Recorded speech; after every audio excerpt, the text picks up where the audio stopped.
பக்தராய் பணிவார்கள் எல்லாருக்கும் அடியே பரமனைய வாழுவார் ஐயாருக்கும் அடியே சித்தத்தை சிவன் பால வைத்தார்க்கும் அடியே திருவாரூர் பிறந்தார்கள் எல்லாருக்கும் அடியே முப்போதும் பெருமேடி தீர்த்துவார் கடியே முழுநீர பூசிய முனிவர்க்கும் அடியே அப்பாவும் அருளாந்தாரியார்க்கும் அடியே ஆரூரனாரூரி அம்மானுக்காலே தெளிவுறவின் திருமேகாந்த தெளிவுறவின் திருநாதப்ப தெளிவுறவின் திருவார்த்தை கேட்ட தெளிவு குரு குரு திங்கத்தானே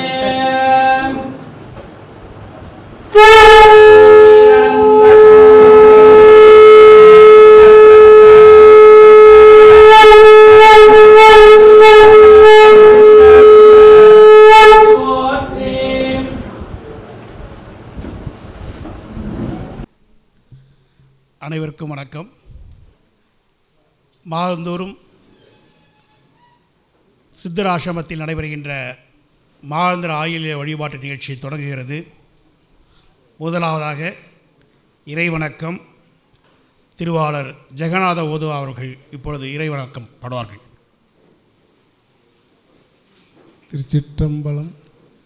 பாரொடு விண்ணா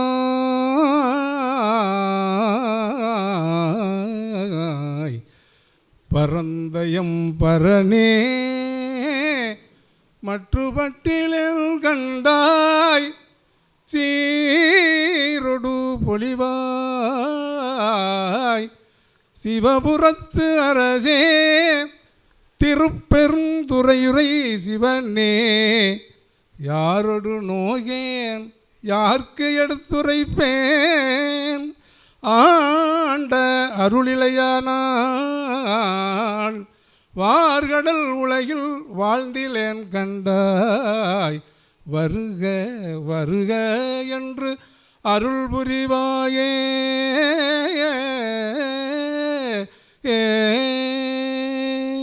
சிற்றம்பலம். சித்தர் ஆசிரமத்தின் சார்பில் நடைபெறுகின்ற இந்த ஆயுள வழிபாட்டு நிகழ்ச்சிக்கு வருகிறது சிறப்பித்திருக்கின்ற உங்கள் அனைவரையும் சித்தர் ஆசிரமத்தின் சார்பிலும் சித்தர் ஆயுள வழிபாட்டு குழுவின் சார்பிலும் வருக வருக என வரவேற்பதில் பெருமகிழ்ச்சி அடைகின்றேன். இந்த நிகழ்ச்சி மாதந்தோறும் நடைபெற்று இன்று 35வது மாதமாக உங்களுடைய நல் வாழ்த்துக்களோடும் நல்ல ஆதரவோடும் சித்தருடைய கருணையாலும் மிகவும் பொழிவோடு நடைபெற்று கொண்டிருக்கிறது. அப்படிப்பட்ட இந்த நிகழ்ச்சியில் இன்றைய தினம் முன்னிலையேற்று சிறப்பித்திருப்பவர் மரியாதைக்குரிய அருமை என்பர் கைலை கலைச்செல்வன் அவர்கள். பேரூராட்சியில் செயலாளராக பதவி பெற்று ஓய்வு பெற்று இன்றைய தினம் இந்த நிகழ்ச்சியில் பங்கு பெறுகிறார்கள். இவர் திருவையாறு பகுதியை சார்ந்தவர். எப்பொழுதும் பார்த்திங்கன்னா ஐயாரப்பா ஐயாரப்பா என்று சொன்னவர். அவருடைய வாயில் பார்த்திங்கன்னா ஐயாரப்பா தான் எப்போ பார்த்தாலும் சொல்கிறப்ப என்ன ஐயாரப்பான்னு. அந்த ஐயாரப்பர் எப்படி திருவையாறில் கைலை மாமுனி கையில் காட்சி கொடுத்தாரோ இன்றைய தினம் அதாவது ஒரு 20 நாள் 25 நாளைக்கு முன்னாடி கைலைக்கு சென்று மிக அற்புதமாக தரிசனம் பெற்று இங்கு வருகை வந்திருக்கிறார்கள். அது பெரிய கொடுப்பனை. ஏன்னா ஒரு நல்ல எடுத்துக்காட்டு அவர்.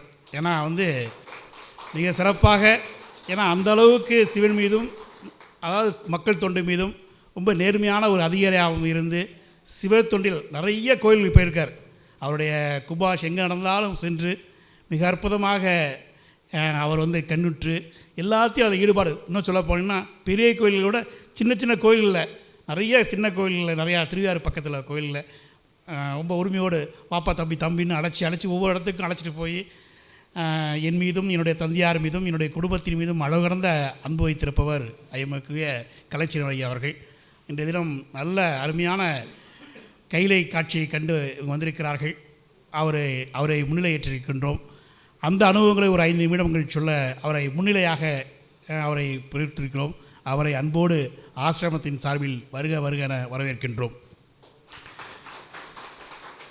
அதுபோன்று இன்றைய தினம் மிக சிறப்பாக உரை நிகழ்த்துவதற்காக நிறைய படித்தவர், ஒரு 33 ஆண்டுகளுக்கு மேலாக தமிழ் பேராசையாக பதவி பெற்று துணை முதலாக பதவியேற்று, அதாவது மிக சிறந்த திருவண்ணாமலை மாவட்டம், திருவண்ணாமலையினாலே நிறைய மகான்களை உருவாக்கிய மாவட்டம். அந்த பகுதியிலிருந்து புருசை என்கின்ற கிராமத்திலிருந்து ரொம்ப அற்புதமாக புருசை நடராஜன் என்கிற அற்புதம்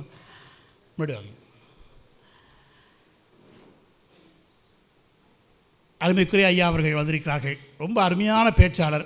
அவருடைய பேச்சை நிறைய நான் கேட்டதில்லை, நிறைய பேர் சொல்லியிருக்காங்க. நல்லா அருமையாக பேசக்கூடிய வல்லமை படைத்தவர்கள்னு நிறைய நேரம் கருதி பார்த்திங்கன்னா நிறைய பட்டங்கள் வழங்கியிருக்கார். அதெல்லாம் சொல்லணும்னு ஆசைப்பட்டேன்.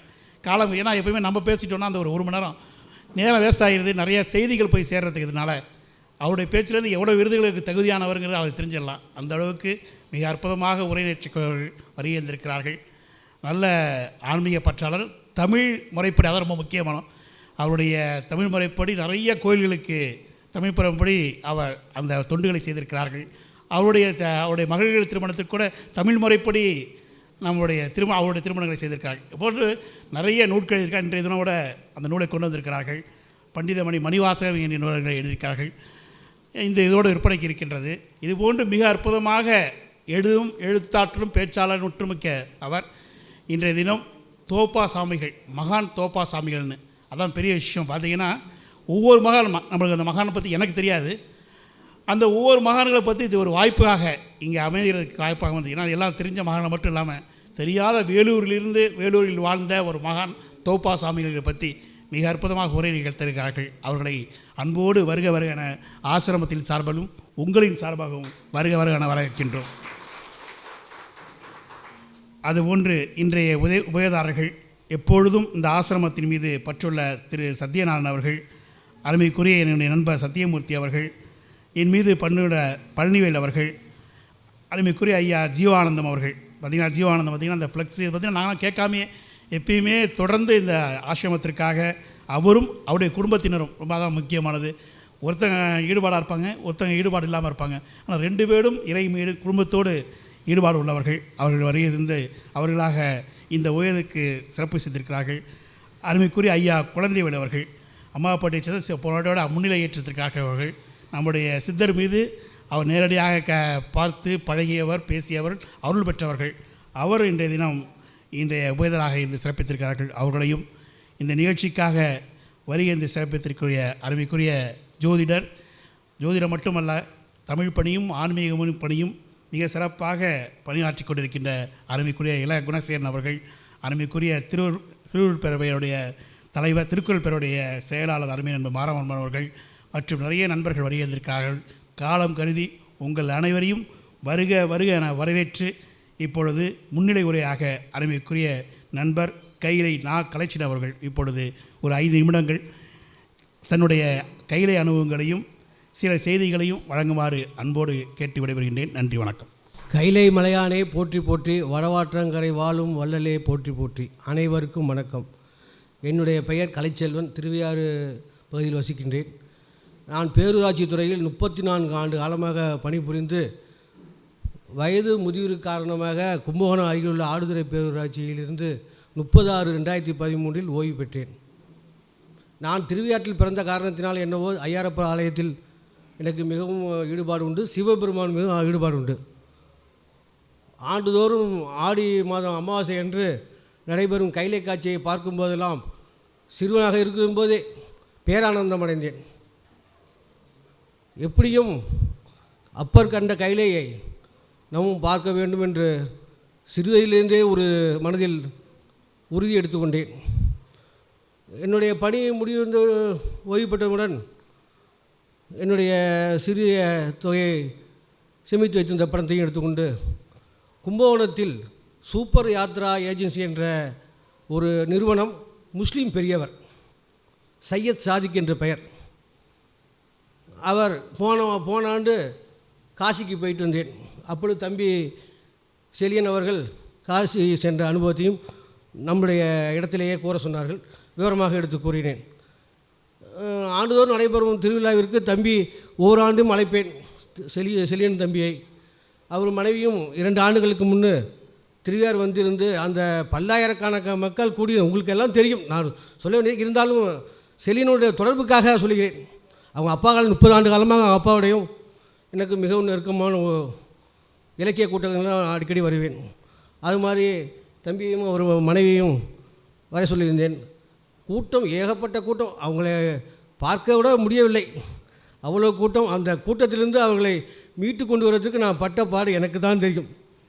அதுமாதிரி அந்த அந்த நிலையிலேயே எனக்கு மிகவும் கையிலே பார்க்க வேண்டும் என்ற ஆர்வத்தோடு அந்த முஸ்லீம் பெரியவர் சையத் சாதிக் என்றவர் 50 ஆண்டு காலமாக, நான் எதுக்கு கூறுகிறேன் என்றால், நான் அவரை பெருமைப்படுத்த சொல்லவில்லை, அவர் உண்மையிலேயே அந்த சுற்றுலா நடத்துகிறார் என்றால் அவருடைய உபசரிப்பு, அவருடைய நடைமுறை அனைத்துமே மிகவும் உயர்வாக இருக்கும். சாப்பாடு என்றால் சாப்பாடு தான். நம்முடைய ஒரு கிட்டத்தட்ட 80 பேர் அழைச்சிட்டு போனார் இப்போ இதுக்கு காசிக்கு. அவ்வளோ அற்புதமாக நம்ம குடும்பம் மாதிரியே போயிட்டு வந்தோம். அடுத்த மாநிலமாகவே நமக்கு மொழி பிரச்சனையும் கிடையாது. அவரே அழைத்து எல்லா இடத்தையும் அவரே கதைகள் கூறுவார்.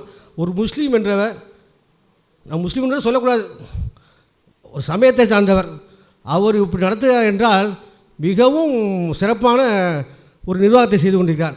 அவரிடம் போய் நான் இப்போ 6 மாதத்துக்கு முன்பு இதுமாரி கைலைக்கு செல்ல வேண்டும் என்று கூறி விவரமாக எடுத்து கூறுங்கள் என்று கூறினேன். முதல் பாஸ்போர்ட் எடுக்க வேண்டும், கடவுச்சீட்டு எடுக்க வேண்டும் கூறினார். உடனே பணம் கட்ட சொன்னார், கட்டினேன். ஆகஸ்ட் மாதம் செப்டம்பர் மாதம் இதுக்குள்ளே தான் போகணும் அப்படின்னு சொன்ன உடனே சரி, அவர் ரயில் மார்க்கமாக போகணும், சாலை மார்க்கமாக தான் போகணும்னு சொன்ன உடனே அதுக்கு எவ்வளோ செலவாகுன்னு கேட்டேன். 1.5 ரூபாக்குள்ளே ஆகும் அப்படின்னார். 1.5 லட்ச ரூபா. 2 தடவை போட்டு 3 அரசாங்கம், நேபாளம், சீனா, இந்தியா, அதற்கு அனுமதி இல்லை என்று கூறிட்டாங்களாம்.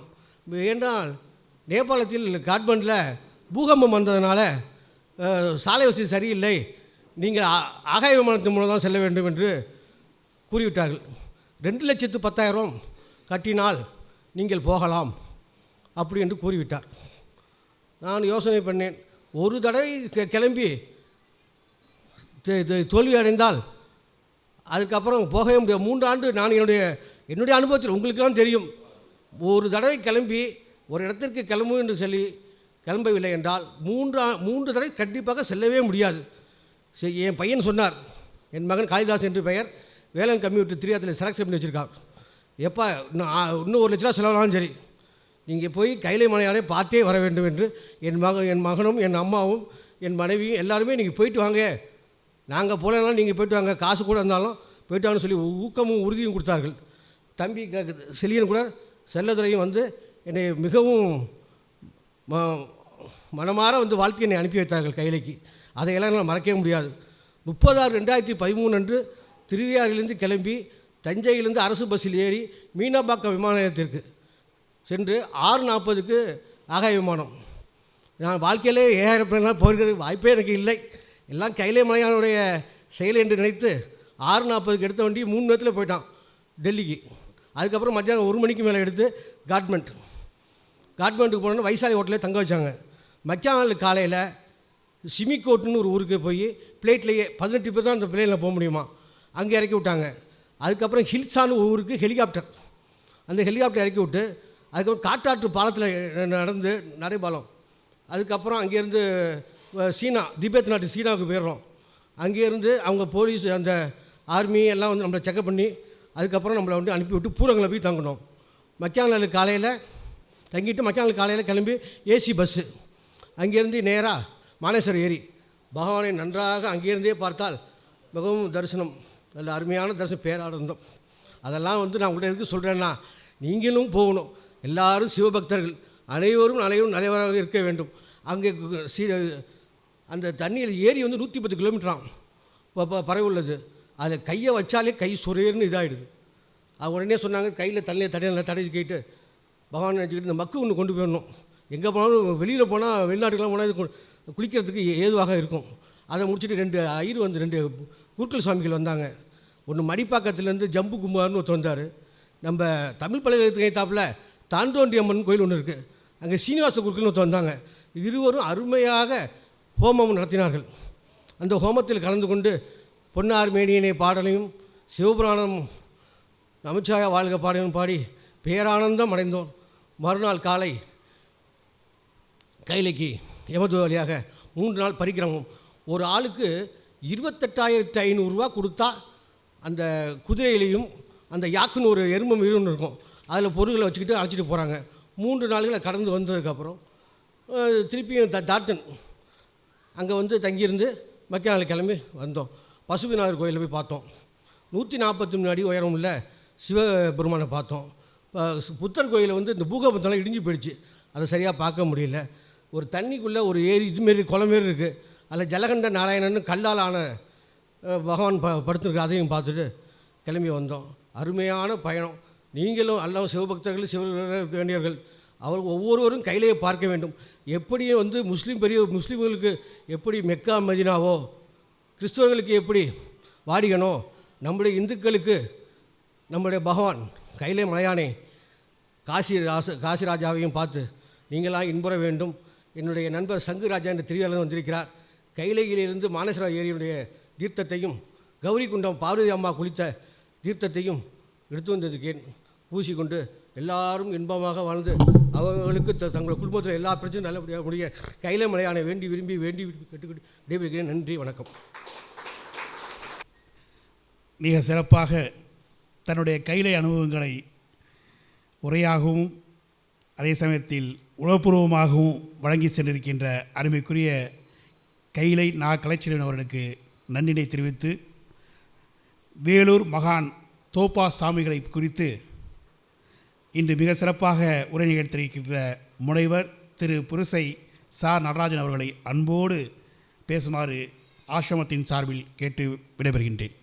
அண்ட கோடிகளுடன் தந்த உடல் யாவையும் மரியமறை முதலகலையும்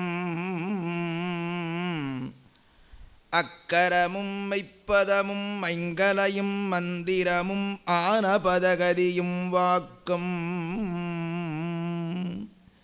மண்டியுண்டாகவரு குண்டலியொடஞ்சத்தி மாமுகமெனப் படைத்த வள்ளி நாயகன் மீது புள்ளையந்தமிழ் சொலையன் மதியில் நின்று அருள் புரியுமால் பண்டை மாமலதிமிரம் விண்டு போகக் கிரண பானுகோடிகள் என்னவே பழவடியரக கமல மகளாது நின்றொளிர் பரப்பி ஆனந்தமுதவி விண்டுவே முதலான அண்டர்மா முனிவர் நரர் விக்கினமகற்றியாளும் மேன்மைதரு போரூரில் இன்ப நீழற்குடவு வேழமுகன் இரு சரணமே. தென்னாடுடைய சிவனே போற்றி, நாட்டவர்க்கம் இறைவா போற்றி, ஏகம்பத்துரை எந்தாய் போற்றி, பாகம் பெண்ணுருவானாய் போற்றி, அண்ணாமலையமண்ணா போற்றி, கண்ணாரமுதக் கடலே போற்றி, காவாய் கனகத்திரளே போற்றி, கைலை மலையானே போற்றி போற்றி. திருச்சிற்றம்பலம். எல்லாம் வல்ல எல்லாமுடைய எல்லாமாகிய அருட்பெருஞ்சோதி தனிப்பெருங்கருணை வடிவாய் எழுந்தருளியிருந்து அகில புவனங்களை பாதுகாத்து வருகிற அம்மையப்பருடைய பொன்னார் திருவடிகளை மனம் மொழிமைகளால் சிந்தித்து வந்திப்போமாக. போற்றுதலுக்கும் பாராட்டுதலுக்கும் உரிய வகையில் ஆயில்ய நட்சத்திரத்தில் இந்த பகுதியிலே வாழ்ந்து மக்களுக்கெல்லாம் ஆன்மீக சோதியாக இருந்து வழிகாட்டிய ஒரு சித்தருடைய திருவடிகளை மறவாது நடத்துகின்ற இந்த அமைப்பை சார்ந்த பெரியவர்கள் அத்துணை பேருக்கு என்னுடைய பணிவு கலந்த வணக்கங்கள். பெரியவருடைய வழிகாட்டுதல் நேரடியாக இருந்துதான் காட்ட வேண்டும் என்பதில்லை. அருவநிலையிலே இருந்து கூட அவர்கள் போதித்த வாசகங்கள் நம்மை நெறிப்படுத்தும் என்று உணர்ந்த சமுதாயம் நம்முடைய தமிழ் சமுதாயம். அதை உணர்ந்து பாராட்டுகின்ற வகையிலே மாதந்தோறும் ஆயில்ய நட்சத்திரத்தில் அடியார்களையும் அருளாளர்களையும் பற்றி சிந்திக்கிற நல்ல வாய்ப்பினை ஏற்படுத்தி கொடுத்து மக்களை நன்னெறிப்படுத்துகின்ற இந்த சித்தர் மகா மன்றத்திற்கு என்னுடைய பாராட்டுதலையும் வாழ்த்தையும் நன்றியும் தெரிவித்துக் கொள்ள நான் ஆசைப்படுகிறேன். அரங்கம் நிறைந்த இந்த அவையிலே பாராட்டுதலுக்குரிய பெரியவர்களெல்லாம் அமர்ந்திருக்கிற இந்த பேரவையிலே கைலாய காட்சி திருவையாறிலே தெரியும் என்று சிவபெருமான் அனுப்ப நான் திருவையாறிலே பார்த்து விட்டேன், கைலாயத்திலே எப்படி இருக்கிறதுன்னு திருவையாறிலிருந்து கைலாயத்துக்கு சென்று எதிர்நீச்சல் போட்டு வந்தவர் கைலை செல்வன் என்றைக்கு கலைச்செல்வனாக இங்கே வீற்றிருக்கிறார். இது என்ன தொடர்போ தெரியல. 2 ஆண்டு காலம் திருவையாறு அரசர் கல்லூரியில் நான் பணி செய்தவன். திருவையாறிலே வதிந்த காலங்கள் அத்துணையிலும் தினந்தோறும் ஐயாரப்பரை சென்று சேவிப்பதிலே நிறைவு கண்டவன். எங்கள் முன்னோர்கள் செய்த தவம் 2 ஆண்டு ஐயாரப்பரை தரிசிக்கின்ற பேறு கிடைத்தது என்பது சொல்லி சொல்லி மகிழ்கின்ற எனக்கு இன்றைக்கு தலைமை திருவையாறும் கைலாயம் இணைந்த நிலையிலே அமைந்திருப்பது மிகப்பெரிய சிறப்பு என்று நான் கருதி பார்க்கிறேன். அந்த வகையில் அந்த பெருமகனாருக்கும் நம்முடைய அன்புக்குரிய செழியன் அவர்களுக்கும் என்னுடைய பாராட்டுக்கள், வணக்கங்கள். அடுத்த நிலையிலே தஞ்சாவூர் கம்பன் கழகமும் கம்பரும் இங்கே வந்திருக்கிறார்கள். எல்லா ஊர்களிலும் கம்பன் கழகங்கள் உண்டு, ஆனால் கம்பர் இருக்க மாட்டார். ஆனால் தஞ்சாவூர் வித்தியாசமானது. கம்பரும் இருக்கிறார், அவரை பாராட்டுகிற கம்பன் கழகமும் இருக்கிறது. அந்த வகையில் பேராசிரியர் பெருந்தகை கலிய பெருமாள் அவர்களும் கம்பன் கழக செயலவர்களையும் வணங்கி மகிழ்கிறேன். புலவர்களாக இருக்கிறவர்கள் கணியனாக இருப்பார்கள். கணியன் பூங்குன்றன் மிகப்பெரிய புலவர், கணித்து சொன்னவர். ஐநா சபையிலே யாதும் ஊரே யாவரும் கேளீர் என்று எழுதப்பட்ட வாசகத்தை சொன்னவர் ஒரு ஜோதிடர். அவர் மிக பெரும் புலவர். அதேபோல் தஞ்சாவூருக்கு ஒரு சிறப்பு, ஒரு கணியன் பூங்கன்றனாகவும் இருந்து எதிர்காலத்தையும் சொல்லுகிற குணசேகரன் ஐயா வந்திருக்கிறார். இது அடுத்ததாக இருக்கிற பெருஞ்சிறப்பு. இப்படி நல்ல தேய்ந்த பாதையிலே செல்வது ராஜபாதையாக விளங்க வேலூர் மகான் துவாபா சுவாமிகளை பற்றி பேசுமாறு என்னை பணித்திருக்கிறார். அன்பர் செழியன் அவர்கள் என்னோடு தொடர்பு கொண்டு ஆயில்ய நட்சத்திரத்திலே நடைபெறுகின்ற விழாவிலே மகானை பற்றி பேச வேண்டும் என்று சொன்னார்கள். நான் எந்த மகானை பேசுவது? அக்டோபர் மாதத்திலே காந்தி மகானை பேசினால் நல்லது. அந்த வகையில் ஒரு மகானை பேச வேண்டும் என்று சொன்னபோது நான் பட்டினத்தடிகளை பேசிவிட்டார்கள், நான் முடிக்கல, பட்டினத்தடிகள் பேசிவிட்டார்கள்னார். நல்லது என்று சொல்லி அந்த பகுதியிலே வாழ்ந்த ஒரு மகோன்னதமான ஒரு மாபெரும் அடிகளார் பெருந்தகை தோப்பா சுவாமிகள் அவரை பற்றி நான் எனக்கு தெரிந்தவற்றை உங்களோடு பகிர்ந்து கொள்ள ஆசைப்படுகிறேன் சொன்னபோது அவர்களை பற்றி சொல்லுங்கள் என்று எனக்கு அருளாணை வழங்கினார்கள். அன்பர் பெருமக்களே, அடியார்களை ஏன் தொழ வேண்டும் என்ற அடிப்படையான சிந்தனை நமக்கு வேண்டும். இப்பொழுது சமுதாயத்திலே நல்லவற்றை சொல்லுகிறவர்கள், நல்லவற்றை பின்பற்றி நடக்கிறவர்கள் தொகை குறைந்திருக்கிறதோ என்கிற ஒரு காலகட்டத்திலே நாம் இருக்கிறோம். காரணம், வல்லாண்மை வெற்றி பெறுகிறது, அமைதி அடக்கமாக இருக்கிறது. எங்கள் பேராசிரியர் பெருந்தகை டாக்டர் மூவா அவர்கள் சொல்லுகிற போதெல்லாம், பேசுகிற போதெல்லாம், எழுதுகிற போதெல்லாம் ஒன்றை சொல்லுவார்கள்: தமிழர்கள் மற்ற சமுதாய மக்களை காட்டிலும் நல்லவர்கள், அதிலே மாறுபட்ட கருத்தில்லை. ஆனால் மற்ற சமுதாயத்தை சார்ந்தவர்கள் வல்லவர்களாக இருக்கிறார்கள், நம்மவர்கள் வல்லவர்களாக இல்லை என்று வருத்தப்பட்டார். நல்லதை சொல்ல வேண்டுமானால் கூட ஒரு வல்லமை இருக்க வேண்டும். அவர் எழுதி கொடுத்தார், தமிழர்கள் நல்லவர்களாக இருப்பது மட்டும் பயனில்லை, அவர்கள் வல்லவர்களாகவும் மலர வேண்டும் என்பது டாக்டர் மூவாவினுடைய கருத்து. அப்போ அந்த வல்லமை எப்பொழுது வரும் என்று கேட்டால், ஆன்மா பிரகாசமாக இருக்கிற போது வல்லமை வரும். இந்தியா சுதந்திரம் அடைந்த போது இங்கிலாந்து பார்லிமெண்ட்டிலே வின்ஸ்டன் சர்ச்சில் அவர்கள் பேசினார்களாம். எதிர்க்கட்சியிலே இருந்தவர்கள் அத்தனை பேரும் 6000 மைலுக்கு அப்பாலே இருக்கிற ஒரு தேசம், பல்வேறு வகைப்பட்ட மதங்களையும் மொழிகளையும் கலாச்சாரங்களையும் பின்பற்றுகிற ஒரு தேசத்தை நாம் கட்டிக்காள முடியாதா, ஏன் அவர்களுக்கு சுதந்திரம் கொடுத்தீர்கள் என்று எல்லோரும் ஆக்ரோஷமாக பேசினார்களாம். அப்பொழுது எல்லாவற்றையும் கேட்டுக்கொண்ட நிறைவாக வின்சன் சர்ச்சில் ஒரு வார்த்தையை சொன்னாராம்: இந்திய நாட்டை சார்ந்தவர்கள் வாள் எடுத்தால் நாம் பெரியதாக இருக்கிற ஒரு பெரிய ஈட்டியை எடுத்திருக்கலாம், அவர்கள் துப்பாக்கியை எடுத்திருந்தால் நாம் பீரங்கியை எடுத்திருக்கலாம், அவர்கள் காலாட்படையோடு போரிட்டால் விமானத்திலே இருந்து தாக்கியிருக்கலாம். ஆனால் எல்லாவற்றையும் விட அங்கே இருக்கிற ஒரு காந்தி என்கிற ஒரு பெரியவர் யாரும் கண்டுபிடிக்காத ஆயுதத்தை கையிலே எடுத்து விட்டார். அதற்கு முன்னாலே இன்னும் இந்திய நாடுவல்ல உலக நாடுகளிலே இன்னொரு ஆயுதம் கண்டுபிடிக்கப்படவில்லை. ஒருவேளை அந்த ஆயுதம் கண்டுபிடிக்கப்பட்டால் அவர்களை வெற்றி கொள்ளலாம் என்றார்களாம். எல்லாரும் கேட்டார்கள், என்ன ஆயுதம்னா?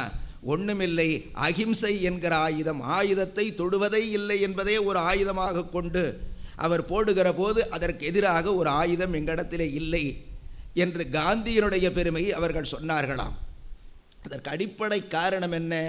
அவர் உள்ளத்திலே இருந்த மனத்தெளிவு, மனச்சிந்தனை, அவருடைய துணிவு. அப்பழுக்கில்லாத மனத்திலே இருந்துதான் வீரம் வரும். அஞ்சுவது யாதொன்றுமில்லை, அஞ்ச வருவதும் இல்லை என்று அப்பர் பாடினார் என்றால் சாதாரணமாக பேச முடியாத நாம். வானம் தொடங்கினன் வன்கம்பம் ஆகிலன். ஒரே ஒரு சுனாமி வந்தது, நாம் நடுங்கி போய்விட்டோம். அது ஊழி பேர ஆலை வருகிறது, அதில் லட்சத்தில் ஒரு பங்கு கிடையாது. அதுக்கே நாம் பட்டப்பாடு சொல்லி மாளாது. அந்த ஊழி பிரளயம் என்று வருகிற அதை போல லட்சம் மடங்கு பெருசாக வரும். அப்பர் பெருமானார் சொல்லுகிறார், வானம் துலங்கிலல் மண்கம்பம் ஆயிலன். சூரியன் திசை தவறி தோன்றிலால் என்ன, பெருமழை பொழிதால் என்ன, பெரிய பூகம்பம் வந்தால் என்ன, எதற்கும் நாம் அஞ்ச மாட்டோம். காரணம், பெருமானுடைய திருவடியை பற்றுக்கோடாக கொண்டிருக்கிற அடியாரிடத்திலே அவையெல்லாம் ஒன்றும் செய்யாது என்று சொல்லி பேசுவது சுலபமல்ல. பேசி வாழ்ந்து காட்டி ஒரு பெரிய உத்தமர் நம்முடைய அப்பரடிகளார் என்பதை நினைவு கொள்ள வேண்டும். அவர்கள்தான் இந்த உண்ணாவிரதம் என்கிற சத்தியாகிரகத்தை முதலாக தொடங்கி வைத்தவர்கள். எந்த நாட்டில்? இதே சோழ நாட்டில்தான். பழையாறை வடதளிக்கு வந்தபோது மாற்று சமயத்தை சார்ந்தவர்கள் சிவன் கோயிலை மூடு விழா செய்திருந்த போது உள் உணர்வினாலே இங்கே பெருமான் எழுந்திருப்பது எனக்கு தெரிகிறது, அந்த பெருமானை வணங்கி அல்லது நான் மதிய உணவு உட்கொள்ள மாட்டேன் என்று அகில உலகத்தின் முதலாக உண்ணாவிரதத்தை ஒரு ஆயுதமாக பயன்படுத்திய மண் இந்த தமிழ் தேசத்திலே சோழநாடு என்பதும் அதை காட்டியவர் அப்பர் சாமி என்பதை நாம் மறந்துவிடக்கூடாது. அதைத்தான் பிற்காலத்திலே மகாத்மா காந்தியடிகள் பின்பற்ற தலைப்படுகிறார்கள். அவர்களுக்கெல்லாம் வந்த ஆன்மீக எழுச்சி, ஆன்மீக வீரம் இருக்கிறதே, அதற்கிணையாக ஒன்றை சொல்ல முடியாது. அந்த ஆன்மநேயத்தை உடைய பெரியவர்கள் யாரோ அவர்கள் உள்ளத்திலே தான் இறைவன் கோயில் கொண்டிருக்கிறான் என்பது முடிந்த முடிவு. வள்ளலார் அழகா சொன்னார், எத்துணையும் வேதமுறாது எவ்வுயிரும் தம்முயிர் போல் எண்ணி உள்ளே ஒத்து உரிமை உடையவராய் உவக்கன்றார் யாவர் அவர் உளந்தா சுத்த சித்துருவாய் எம்பெருமான் நடம்புரியம் இடமென நான் தேர்ந்தேன். அந்த வித்தகிரதம் அடிக்கேவல் புரிந்திடையன் சிந்தை மிக விளைந்ததாலோ. இறைவன் எங்கே இருக்கிறான்? கல்லிலே, செம்பிலே, ஐம்பொன்னிலே இறைவன் இருக்கிறானா? பாமர மக்களுக்கு, அறியாதவர்களுக்கு அங்கேயும் இருக்கிறான். ஆனால் நம்முடைய நிலைமை என்ன? அங்கேயே இருக்கிறான் என்று மொத்தமாக முடிவு செய்து விட்டோம். அதான் வருகிற பிரச்சனை. இறைவன் கோயிலில் மட்டும்தான் இருக்கிறான் என்று கருதியதனால் தான் பிரச்சனைகள் வருகிறது. தெரியாத்தனமாக ராமர் கோயிலை ஒரு பாபர் இடிக்கிறார், பாபர் கோயிலை ஒரு ராமர் இடிக்கிறார். காரணம், அங்கேதான் கடவுள் இருக்கிறான் என்று நினைத்த நினைப்பு. வள்ளற் பெருமானை ஒரு மண்ணினால் ஒரு பொம்மை செய்து கொண்டு போய் கொடுத்தார்களாம், பொன்வண்ணன் தீட்டி. அதை வாங்கி கையிலே பார்த்து திடீரென்று போட்டு கீழே உடைத்து விட்டார். வந்தவன் நொந்து போனான். அடிகளார், உங்களுடைய திருமேனி அல்லவா இதை செய்து கொண்டு வந்தேன்னா? போடா, என்னுடைய மேனி பொன்மேனியை போய் மண்வண்ணமாக்கி விட்டாயே, இது முத்தேக சித்தி பெற வேண்டிய தேகத்தை மண்ணாக்கி விட்டாயே என்றவர்கள் வைதார்கள் என்பதை நாம் பார்க்கிறோம். ஆக பெருமான் கோயிலிலே மட்டும் இருக்கிறான் என்கிற நிலை வருகிற போது சிக்கல் வந்து சேரும். ஆனால் கோயிலில் மட்டும் இல்லை, திருக்கோவையார் தெளிவாக சொல்லுகிறது, சிறைவான் புணர்த்தில்லை சிற்றம்பலத்தும் என் சிந்தையுள்ளும் உறைவான். எவ்வளவு பெரிய சால்வேஷன்! பெருமான் கோயிலில் மட்டும் இருக்கிறான் என்று கருதி விடாதீர்கள். அடியாருடைய உள்ளங்களிலெல்லாம் அவன் கோயில் கொண்டிருக்கிறான். சிறைவான் புணர்த்தில்லை சிற்றம்பத்திலே தான் இருக்கிறான் என்றால் சிக்கல். பஞ்சாக்கர படியிலே இருந்து தமிழ் சொல்லுவதா வடமொழி சொல்லுவதா? ஆறுமுக முதலியார், ஆறுமுக அடியார் வர வேண்டியிருக்கிறது, ஹைகோர்ட் வரையிலே கேஸ் போக வேண்டியிருக்கிறது. ஆனால் இறைவன் அங்கே மட்டும் இல்லை, என் உள்ளத்திலேயும் இருக்கிறான். சிறைவான் புணர்த்தில்லை சிற்றம்பலத்தும் என் உள்ளத்தும் உறைவான் என்று கருதுகிற போது அந்த புறவேடங்களுக்கு புறச்சின்னங்களுக்கு அதிகமாக முக்கியத்துவம் கொடுக்க வேண்டிய அவசியமில்லாமல் போகிறது என்று உணர்த்தியவர்கள்தான் மகான்கள். சித்தத்தை சிவன்பாலே வைத்தவர்கள்தான் அந்த உத்தமர்கள். அவர்கள் காட்டுகிற வழி ஒன்றுதான் இந்த சமுதாயத்திற்கு வழிகாட்டியாக அமைய முடியும். உள்ளம் பெருங்கோயில் ஊனுடம்பு ஆலயம், வள்ளல் பிரானார்க்கு வாய் கோபுரவாசல், தெள்ளத் தெளிந்தார்க்கு சீவன் சிவலிங்கம், கள்ள புனலைந்தும் காணா மணிவிளக்கே என்ன சொல்லுகிறது? இன்றைக்கு வீதி ஓரத்திலே ஒரு பிள்ளையார் கோயில் வச்சிருக்கிறாங்க. அங்கே எழுதியிருக்கிறா இது விநாயகர் ஆலயம்ங்கிறான். ஆலயத்துக்கும் கோயிலுக்கு நமக்கு வித்தியாசம் தெரியலையே. திருமூலர் சொல்லுகிறாரே, ஆலயம் என்றால் என்ன, கோயில் என்றால் என்ன? நான் பொருளுக்குள்ளே போகல. ஆலயம் என்றால் ஆன்மாலயக்கிற இடம், அது வேறு. ஆனால் ஆலயம் என்பது எதை குறிக்கிறது? கோயில் என்பது எதை குறிப்பிட்டு சொல்லுகிறது? திருமூல தேவனானார் தெளிவாக சொன்னார், உள்ளம் பெருங்கோயில் ஊன் உடம்பு ஆலயம். இந்த உடம்பு இருக்கிறதே இதுதான் ஆலயம். இதன் உள்ளே இருக்கிற இருதயஸ்தானம் தகராலயம் இருக்கிறதே அதுதான் கோயில். மூல கருவறை என்று சொல்லுகிறோம், அதுதான் கோயில். உண்ணாழி என்று சொல்லுகிறோமே அதுதான் கோயில். சுற்றுப்பிரகாரம் 7 பிரகாரம் இருக்கிறதே அதுதான் ஆலயம். வீதி ஓரத்திலே ஒற்றை பிள்ளையார் 3 அடிக்கு 3 அடியில் உட்கார்ந்திருக்கிறாரே அது ஆலயமா? அது எப்படி ஆலயமாகும்? ஆலயம் என்பது பரந்து விரிந்தது. ஆலயம் தொழுவது சாலவும் நன்று நம்ம பெரியவங்க. அப்போ உள்ளம் என்பது உடம்புக்குள்ளே உருபொருள் கண்டேன், உடம்புக்குள்ளே உத்தமன் கோயில் கொண்டான் என்று நான் உடம்பை இருந்து ஓம்புகின்றேனே திருமூல தேவநாயனார் பேசுகிறார். அப்போ உள்ளத்திலே இறைவன் எழுந்தருளி இருக்கிறான் என்பதை யார் சொல்லுவார்கள்? அருளாளர்கள், சித்தர்கள் தான் தெளிவாக சொல்லுவார். பக்தி நிலையிலே இருந்து மேலேறி வந்தவர்கள் சித்தர்கள். ஒன்றை நான் புரிந்து கொள்ள வேண்டும். பக்த நிலையிலே இருந்து கொஞ்சம் மேலேறி வந்தவர்கள் சித்தர்கள். சித்தர் பாடல்களிலே புரட்சிகள் மேலோங்கி காணப்படும். வெறும் கல்லை நட்டு விட்டு கும்பிடு போடுகிறாயே என்றவர்கள் கேலி பேசுவார்கள் உருவ வழிபாட்டை. அவர்கள் சொல்ல வருவது என்ன? அதை தாண்டி மேலே வாருங்கள் என்று காட்டுகிறார்கள் என்பது பொருளாகும். அந்த வகையில் இறைவனை நாடி ஓடி தேடுகின்ற பெரியவர்கள், இறைவன் இருக்கின்ற இடம் கோயில் மட்டுமல்ல அருளாளர்கள் என்று கருதி அந்த அருளாளர்களை வழிபட்டால், அவர்கள் காட்டுகின்ற வழியிலே நாம் சென்றால் இறைவனை மிகச் சுலபமாக நாம் அறிந்து கொள்ள முடியும். அதுதான் அடியார் வழிபாடு. இறைவன் அடியார் உள்ளத்து ஒடுக்கும் என்பது ஔவையாருடைய பாட்டு உங்களுக்கு எல்லாருக்கும் தெரியும். இன்னொன்றையும் நாம் நினைத்து பார்க்க வேண்டும். திருமூல தேவநாயனார் மிக தெளிவாக சொன்னார்கள், இறைவனுடைய கோயிலிலே எல்லாம் கொடிகள் உண்டு. படமாட கோயில் என்றதற்கு பெயர். படம் என்றால் துணி என்று பொருள். அதிலே எழுதப்பட்டதனாலே அந்த கொடிக்கு படம் என்று பெயர். ஆக படம் என்றால் துணி. முகபடாம் என்று சொன்னால் முன்னாலே மூடுகிற துணி என்பது பொருள். வெள்ளித்திரை என்று சொல்லுகிறோமே, அதிலே படம் என்று ஏன் பெயர் வந்தது? அதில் படம் ஓடிச்சு ஒரு காலத்தில், வெள்ளித்திரையில் காண்க. அதனால் படம் என்றால் துணி. அந்த படமாடுகின்ற கொடி துவஜாரோகணம் செய்கிறோம். அந்த கோயிலிலே இருக்கிற இறைவனுக்கு நீங்கள் ஏதாவது செய்தால், படமாட கோயில் பகவன் கொன்றியில் அது நடமாடும் கோயில் நம்பர்க்கு அங்கு ஆகாது. ஆனால் என்ன செய்ய வேண்டும்? நடமாடும் கோயில் நம்பர் கொன்றியில் படமாடும் கோயில் பகவர்க்கு அது ஆமே. ஆக நடமாடும் கோயில்கள் என்றால் யார்? இறைவனை உள்ளத்திலே எழுந்தருளச் செய்கின்ற மகா யோகிகள் தான் நடமாடுகின்ற கோயிலே தவிர, இன்றைக்கு புரட்சியாளர்கள் சொல்லுவது போல எல்லாருமே நடமாடுகின்ற கோயில்கள் ஆகமாட்டார்கள்.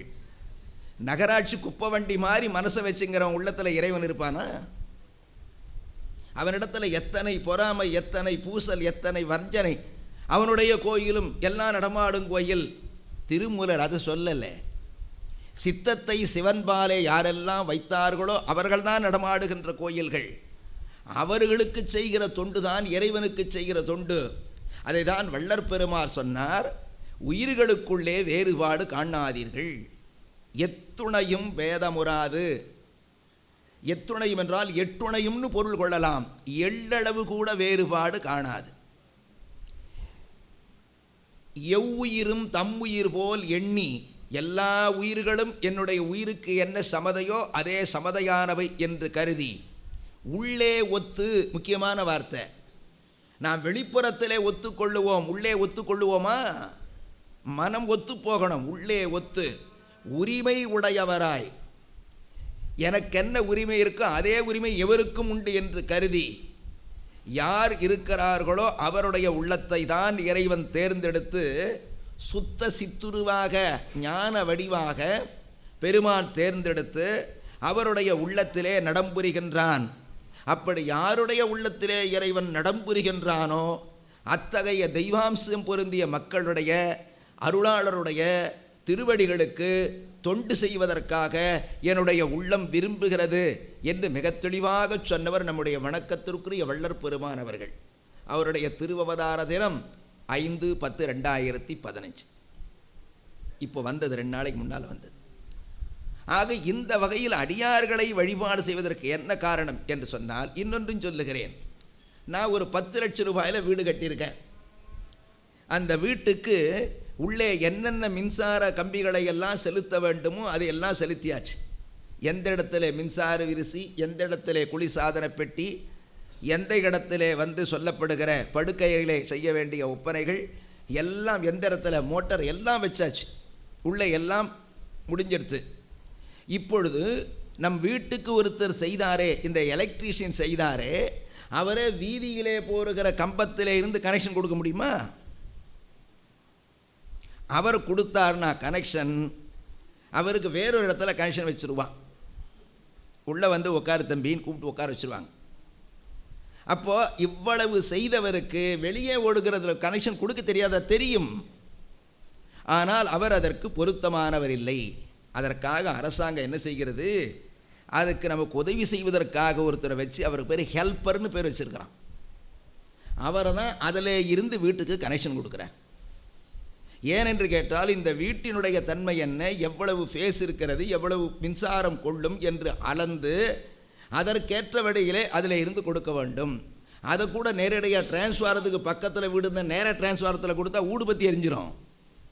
அது அதிலே இருந்து குறைத்து கொண்டு வந்து என்ன அளவோ அதை கொண்டு வந்து இந்த வீட்டிலே இருக்கிறதுக்கு இவ்வளவு போதும் என்று கருதி செய்கிற அருமையான தொண்டை செய்கிறது அந்த மின்சாரத்துறை. இது அப்படியே ஞாபகம் வச்சு. அதுபோல் நமக்கு அட்டாங்க நமஸ்காரம் தெரியும், பஞ்சாங்க நமஸ்காரம் தெரியும், பஞ்சாட்சரம் தெரியும், 6 எழுத்து தெரியும், 8 எழுத்து தெரியும், எல்லா மந்திரம் நமக்கு தெரியும். நாமே உச்சாடனம் பண்ண ஆரம்பிச்சுடலாமா மந்திரம் தெரிஞ்சதுன்னா? ஒருத்தர் மருத்துவ மருந்து கம்பெனியில் வேலை செய்கிறார். அவருக்கு வயிற்று வலியிலேருந்து தலைவலி வரலாம் எல்லா மருந்தும் தெரியும். அவரை நேராக மெடிக்கல் ஷாப்பில் போய் மருந்து வாங்கி சாப்பிட்டாருன்னா அவர் கதி என்ன ஆகிறது? அங்கே ஒரு டாக்டர் பார்த்து உன்னுடைய வயது என்ன, உன்னுடைய உடம்பிலே எத்தனை நாளாக அந்த வியாதி இருக்கிறது என்ற அந்த ஹிஸ்ட்ரியை கேட்டு அதற்கு பிற்பாடு அவர் மருந்து கொடுத்தால்தான் உடம்பு சுகமாகுமே தவிர, அதுபோல் இந்த வீட்டினுடைய தன்மையை தெரிந்து எலக்ட்ரீஷியனுக்கு மேலே இருக்கிற இபி ஆஃபீஸுக்கு தான் இந்த தன்மை தெரிந்து கனெக்ஷன் கொடுக்க தெரியுமே. அதுபோல் மந்திரங்களை நாம் அறிந்திருந்தாலும் இந்த ஆன்மா எவ்வளவு பக்குவமாக இருக்கிறது என்று கண்டு சொல்லுகிற ஒரு ஞானாசிரியரிடத்திலே உபதேசம் பற்றி சொன்னால்தான் அந்த மந்திரம் பலிக்கும், நாம் உய்வு பெறுவோம். ஆனால் எல்லாரும் ஞானாசிரியர் அல்ல, அதை கண்டுகொள்ளுகிறோம். போலி டாக்டர் மாதிரி இருக்குதா இல்லையா? அதே மாதிரி போலி துறவியர்களிடத்திலே நாம் காது கொடுத்து கேட்டால் நாம் உருப்பட மாட்டோம். நம்முடைய தன்மை என்று அறிந்து கொள்ளுகிற ஞானாசிரியர்கள் நமக்கு கிடைக்கணும். அதனால் தான் சொன்னார், மூர்த்தி தலம் தீர்த்தம் முறையாய் தொடங்கினருக்கு வார்த்தை சொல்ல சர்க்குருவும் வாய்க்கும் பராபரமே. திருமந்திரத்தில் குருமார்களுக்கு கூட சொல்கிறார், நல்ல குரு மோசமான குருவை பற்றி சொல்லுகிறார். நம்முடைய தன்மையை, ஆன்மாவினுடைய தன்மையை அறிந்து நமக்கு வழிகாட்டுகின்றவர்கள் யாரோ அவர்கள்தான் மேலான குருமார்கள் என்று அழைக்கப்படுகிறார்கள். அந்த வகையில் அருளாளர்கள் காட்டிய வழி இருக்கிறதே, அதை பற்றி நடப்பதற்காகத்தான் இந்த சொற்பொழிவு அரங்கங்கள் ஏற்பாடு செய்யப்படுகின்றன. அதிலே இன்றைக்கு நாம் தோப்பா சுவாமிகளை பற்றி சிந்திக்கிறோம். திருச்சிராப்பள்ளியில் சிவகுருநாதம் பிள்ளை என்று ஒருவர் இருந்தார். இன்றைக்கு ஒரு 200 ஆண்டுகளுக்கு முன்னாலே அவர் இல்லறமாகிய நல்லறத்தை நடத்தினார். சில மக்கள், பெண் மக்கள் பிறந்தார்கள், சில ஆண் பிள்ளைகள் பிறந்தார்கள். அவர்கள் தலையாத்திரையாக ராமேஸ்வரத்திற்கு திருப்பயணம் மேற்கொண்டார்கள். ராமலிங்க பெருமானை, ராமநாத பெருமானை வழிபாடு செய்து திரும்பிய சில மாதங்களுக்கு பிற்பாடு சிவகருநாதம் பிள்ளையுடைய துணைவியார் வயிறு வாய்க்க பெற்றார்கள். அதனால் ஒரு மகவு பிறந்தது. அந்த மகவு பிறந்தனாலே அவர்கள் ராமேஸ்வரத்தினுடைய பலன் என்று கருதி அந்த பிள்ளைக்கு ராமலிங்கம் என்று பெயர் சூட்டினார்கள். அவர் அந்த சிவகுருநாதம் பிள்ளை ஆங்கில கம்பெனி ஆண்டிருந்த காலம். அதனாலே போர்ப்படையிலே ஒரு காலாட்படை வீரராக பணியாற்றி வந்தார்கள். பிள்ளையினுடைய குறிப்புகளை எல்லாம் பார்த்து, முகத்திலே ஏற்பட்ட சோதி தெளிவை எல்லாம் பார்த்து, இந்த பிள்ளை பிற்காலத்திலே மிகச்சிறந்த ஞானியாக வருவார் என்று சில பேர் கணித்து சொல்லியிருந்தார்கள். இதை வரலாறாக எழுதியிருக்கிறார்கள் 2 பேர். ஒருவர் முத்தமிழ் ரத்னாகலம் ஸ்ரீமத் பானுகவி சுவாமிகள் என்று சொல்லக்கூடியவர் திருவோத்தூரிலே இருந்தவர்கள். அவர்கள் பிறப்பிடம் கேரள நாட்டை சார்ந்தவர்கள். ஆண்பனை காய்த்ததாக சொல்லப்படுகிற திருவோத்தூரிலே இருந்து பணி செய்தவர்கள். என்னுடைய பெரிய தந்தையாருக்கு அவர்கள் ஞான குருவாக இருந்து உபதேசம் செய்தவர்கள். கந்தபுராணத்தை அந்த காலத்திலே கந்தபுராண கலாபூஷணம் என்று சொல்லுகிற வகையிலே 10,000 பாட்டுக்கு முத்தான விளக்க உரை எழுதி புத்தகமாக பதிப்பித்தவர்கள். நான் கதிரவேற் பிள்ளையினுடைய அருமையான மாணவர்கள். இவ்வளவு பெரிய மகானுபாவராக இருந்த பானுகவி சாமி நல்ல கவிஞர். அவர்கள் ஒரு 133 பாடல்களினாலே ஸ்ரீ மகான் தோபா சுவாமிகள் புராணம் என்ற வகையிலே பாடியிருக்கிறார்கள். அது ஒன்று. இனி அடுத்ததாக யதீந்திர சுவாமிகள் என்று ஒரு யோகி, யதீந்திர சுவாமிகள் என்று ஒருத்தர் இருந்தார்கள். அவர்கள் வடமொழி வேதத்தை தமிழிலே அட்சரம் பிளராமல் அழகாக மொழிபெயர்த்தவர்கள். அவர்கள் பிராமணர் அல்ல, பிராமணர் அல்லாத வகுப்பை சார்ந்தவர்கள். அவர்கள் அதை அடிப்படையாக வைத்து தோப்பா சுவாமிகள் புராணம் என்று உரைநடையிலே எழுதியிருக்கிறார்கள். அவர்கள் எழுதியது தான் இன்றைக்கு அடிப்படையாக கொண்டு நான் உங்களிடத்திலே செய்திகளை பகிர்ந்து கொள்ளுகிறேன். அதிலே யதீந்திர சுவாமிகள் எழுதுகிறார்கள் ஒரு குறிப்பு. பொறுமை உள்ளவனுக்கு ஞானம் கிடைப்பது போல, அருளுடையவனுடைய செல்வம் வளர்வது போல இந்த குழந்தை வளர்ந்தது என்று சொல்லுகிறார். யதார்த்தமான உண்மை. பொறுமை உடையவர்க்குத்தான் ஞானம் கிடைக்கும், அருள் உடையவர்களுக்குத்தான் செல்வம் பெருகும். உடனே நமக்கு கேள்வி வருகிறது, எந்த செல்வம்னா இன்னைக்கு ரூபா நோட்டு அடிக்கிற இந்த செல்வம் அல்ல. செல்வன் கடலேத்தும் செல்வம் செல்வமே இருக்கு பாருங்க, அதான் நிலைபேருடைய செல்வம். அந்த செல்வம் யாருக்கு வரும்? அருளுடையாருக்கு வரும். பொருளுடையாராக இருக்கிறவர்களாக அருளுடையவர்களாக இருப்பார்கள். அந்த செல்வம் வளர்வது போல, பொறையாளருக்கு ஞானம் வளர்வது போல இந்த பிள்ளை வளர்ந்து வருகிறது. கல்வி கேள்விகளிலே சிறந்து வருகிறது. அப்படிப்பட்ட நிலையில் நாள் பல கழிந்தன. தந்தையார் இறைவனுடைய திருவடி நீடலை அடைந்து விடுகிறார்கள். தந்தைக்கு வாய்த்த வேலையை மகனுக்கு கொடுக்கிறார்கள். இவரும் படிப்பு குறைவு. அந்த நேரத்திலே சென்று முறையான பள்ளி படிப்பு குறைவு என்றாலும் அவருக்கு தந்தையார் வகித்த அந்த சேனாதிபதி தலைவர் பதவியிலே இவருக்கும் பதவி கொடுக்கிறார். இப்படி இருக்கிற போது ஒரு நாள் அவர் நிட்டை என்பதை நிதானமாக கொஞ்சம் கொஞ்சமாக பழக தலைப்பட்டு விட்டார். தியானத்திலே அமர்வது என்று அவர்கள் இயல்பாக முன்னையினால் செய்த தவத்தின் பயனாக அவர்களுக்கு அந்த வாய்ப்பு கிடைத்தது. அதனாலே அவர்கள் அமைதியாக உட்கார்ந்து நெட்டையிலே இருக்கிறார்கள். இப்படி இருக்கிற போது அவருக்கு உள்ளார்ந்த உணர்வின் காரணமாக 3 வயதிலே ஞானப்பால் உண்டு. சிவனடியே சிந்திக்கும் திருப்பெருகு சிவஞானம், பவமதனை அறமாற்றும் பாங்கினில் ஓங்கிய ஞானம், ஓமையிலா கலஞானம், உணர்வறிய மெஞ்ஞானம், தவமுதல்வர் சம்பந்தர் தாமுணர்ந்தார் அந்நிலையில் என்று நம்முடைய தெய்வச் சேக்கிழார் சொல்லுகிற ஞானசம்பந்த பெருமானுடைய திருவுரு காட்சி அவர் உள்ளத்திலே வந்து தோன்றியது. அது மானத காட்சி என்று சொன்னாலும் கூட நேராக பார்ப்பதைப் போல அவர்கள் உணர்ந்தார்கள். அந்த திருமேனியிலே முழுவதுமாக ஈடுபட்டார்கள். அந்த திருமேனி இவரை தன்பால் ஈர்த்து கொண்டது. ஈர்த்து என்னை ஆட்கொண்ட எந்தை பெருமான் என்பது போல திருஞான சம்பந்த பெருமானுடைய அற்புதமான காட்சி அவர் உள்ளத்தை முழுவதுமாக தன்பால் ஈர்த்து கொண்டது. அந்த நெட்டையிலே இருந்து அவர்கள் எழுகிறார்கள். எழுகிற போது சொன்ன முதல் வார்த்தை தோப்பா என்பது. என்ன பொருள்? தோடுடைய செவியன் என்ற பாடலை திருவாய் மலர்ந்தருளிய பிள்ளை என் மனத்திலே வந்தார் என்பதை அவர்கள் குறிப்பாக சொல்லுகிறார்கள். தோப்பா தோப்பா தோப்பா, இதுதான் ஒரு வாழ்நாள் முழுக்க சொன்ன வார்த்தை. அதனாலே அவருடைய பெயர் என்ன ஆயிற்று என்று கேட்டால் மகான் தோப்பா சுவாமிகள் என்று ஆயிற்று. யாரையாவது பார்த்தா தோப்பான்னு வாரான். என்னென்னா தோடுடைய பாடலை பாடு என்று அர்த்தமாம்.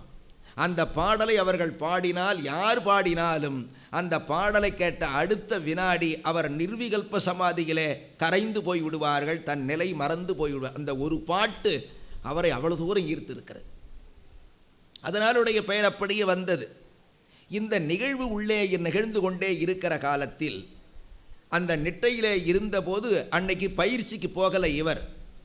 அதனாலே பரியேறும் செல்வனாக விளங்குகிற நம்முடைய பெருமான் அவன் குதிரை சேவன் ஆகிய கொள்கை உடையவன் ஆகையினாலே சோபரம் பொருளே இவருக்காக வேலைக்கு போக வேண்டும் என்று படைக்களத்திலே போய் குதிரையிலே சவாரி செய்து அங்கே செய்ய வேண்டிய சில நிகழ்ச்சிகளை எல்லாம் குதிரை சேவகனாக இருந்து பெருமான் நிகழ்த்தி காட்டுகிறார். யாராக இருந்து?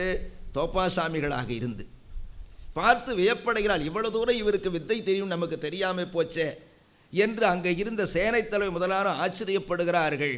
பிறகு அந்த குதிரை ஒரு பக்கமாக நின்றது. பெருமான் மறைந்து விட்டான்.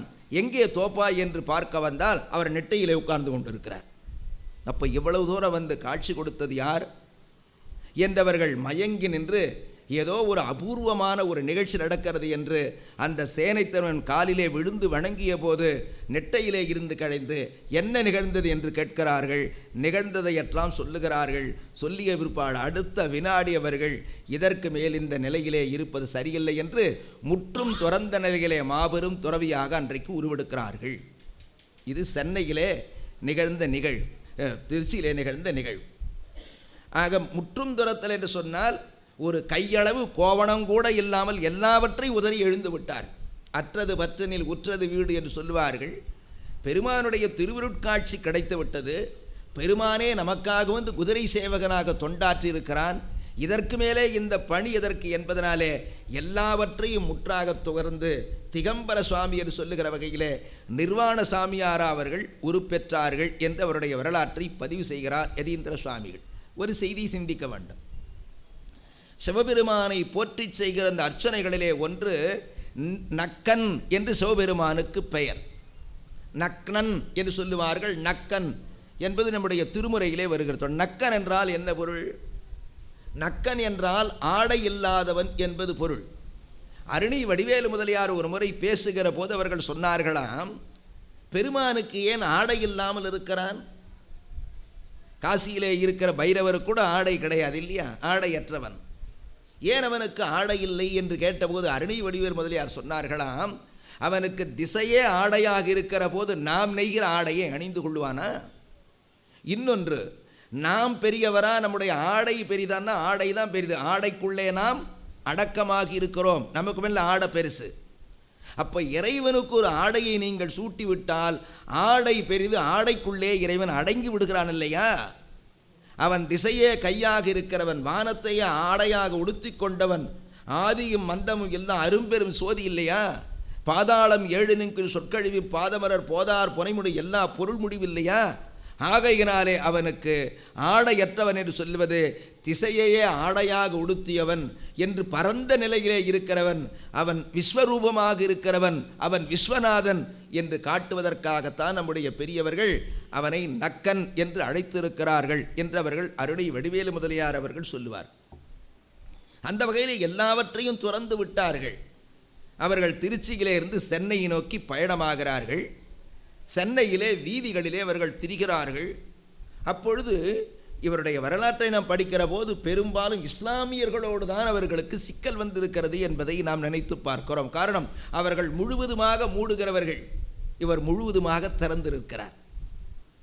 அதனாலே ஒரு பெண் பார்த்தாள், முகமதிய பெண் பார்த்துவிட்டு கணவனிடத்திலே சொன்னாள், என்ன இப்படி நிர்வாணமாக அவர் போகிறார், இதையெல்லாம் நீங்கள் கேட்கக்கூடாதா என்று சொன்ன உடனே அந்த முகமதியன் என்ன செய்தான் என்று சொன்னால், தன்னுடைய ஏவலாளனை ஏவி பெரிய கோணி ஊசியை கொண்டு போய் அவருடைய ஆணுறுப்பிலே செருகுமாறு செல்வதற்காக, குறியை நோக்கி செலுத்துவதற்காக அவர்கள் சென்றார்கள்.